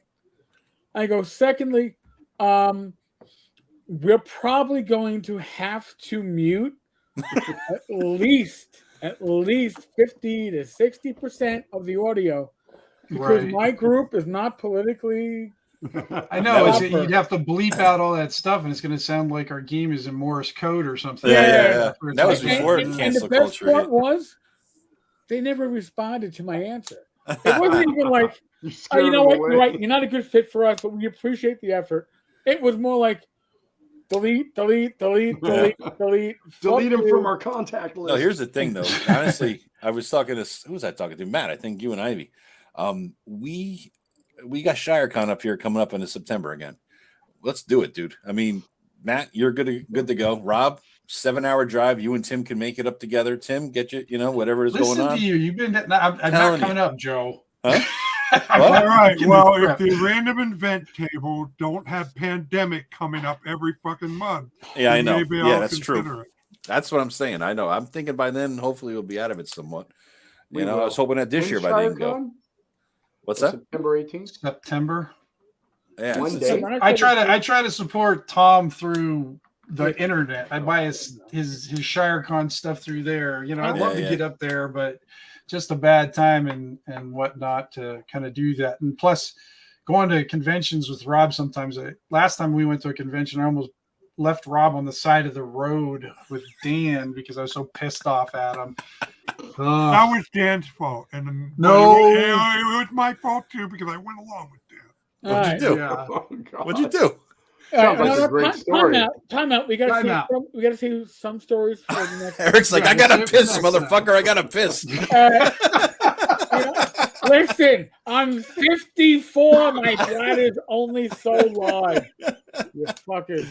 I've had 2 glasses of wine, all right, and almost half a glass of iced tea. I can only handle so much. We're good. Our listeners have all gone off to pee at some point anyway. I understand that. Yes. But seriously, shit and once, honest to actually. God, this is coming from my semi-sober heart. This is the best live stream we've had with Joe and I on a Friday night ever. We've been doing this now for a year? But you remember, though, I think we topped 3 hours, Eric, when we did the Zine Quest one. Zine Remember? last year with Oh, Steve was on that? it, who was Yeah, drunk. That was over 3 Oh, hours. that was great. That was crazy. That was so fucking funny. When Yeah. Steve got Steve drunk. was so drunk. Yeah. Oh, yeah. We're was trying not ripped. to hit that. All right. Yes. He was But right. honestly, and just think next time we could actually add like Greg to this, and then it would be Yeah, really insane. Oh God, yeah. God help us. All right. So I'm gonna wrap this up as usual. I think you are. We're going to talk some more about some other topic. We're going to bring another Oh thing in. my God, dude. Dad, wait. Folks, listen, when it comes to the world of pandemic, we've brought it up, right? When it comes to conventions, it is there.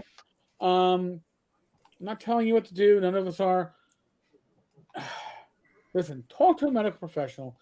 Get advice from somebody that isn't a talking head on TV, isn't a talking head on YouTube. Somebody who should know your medical history and be guided by such. You know, it's not like grab a shirt off the rack type of solution. Doesn't work that way. All right. Be safe, be well. God bless. Roll those dice. If perchance you're watching this shit and you're not subscribed, please do a brother a favor. Subscribe. Other than that, HBO, help a brother out, motherfucker. help a brother out. Thank you, everybody. Holy shit. Thanks, guys. Bye. All right, guys. Bye. Good night.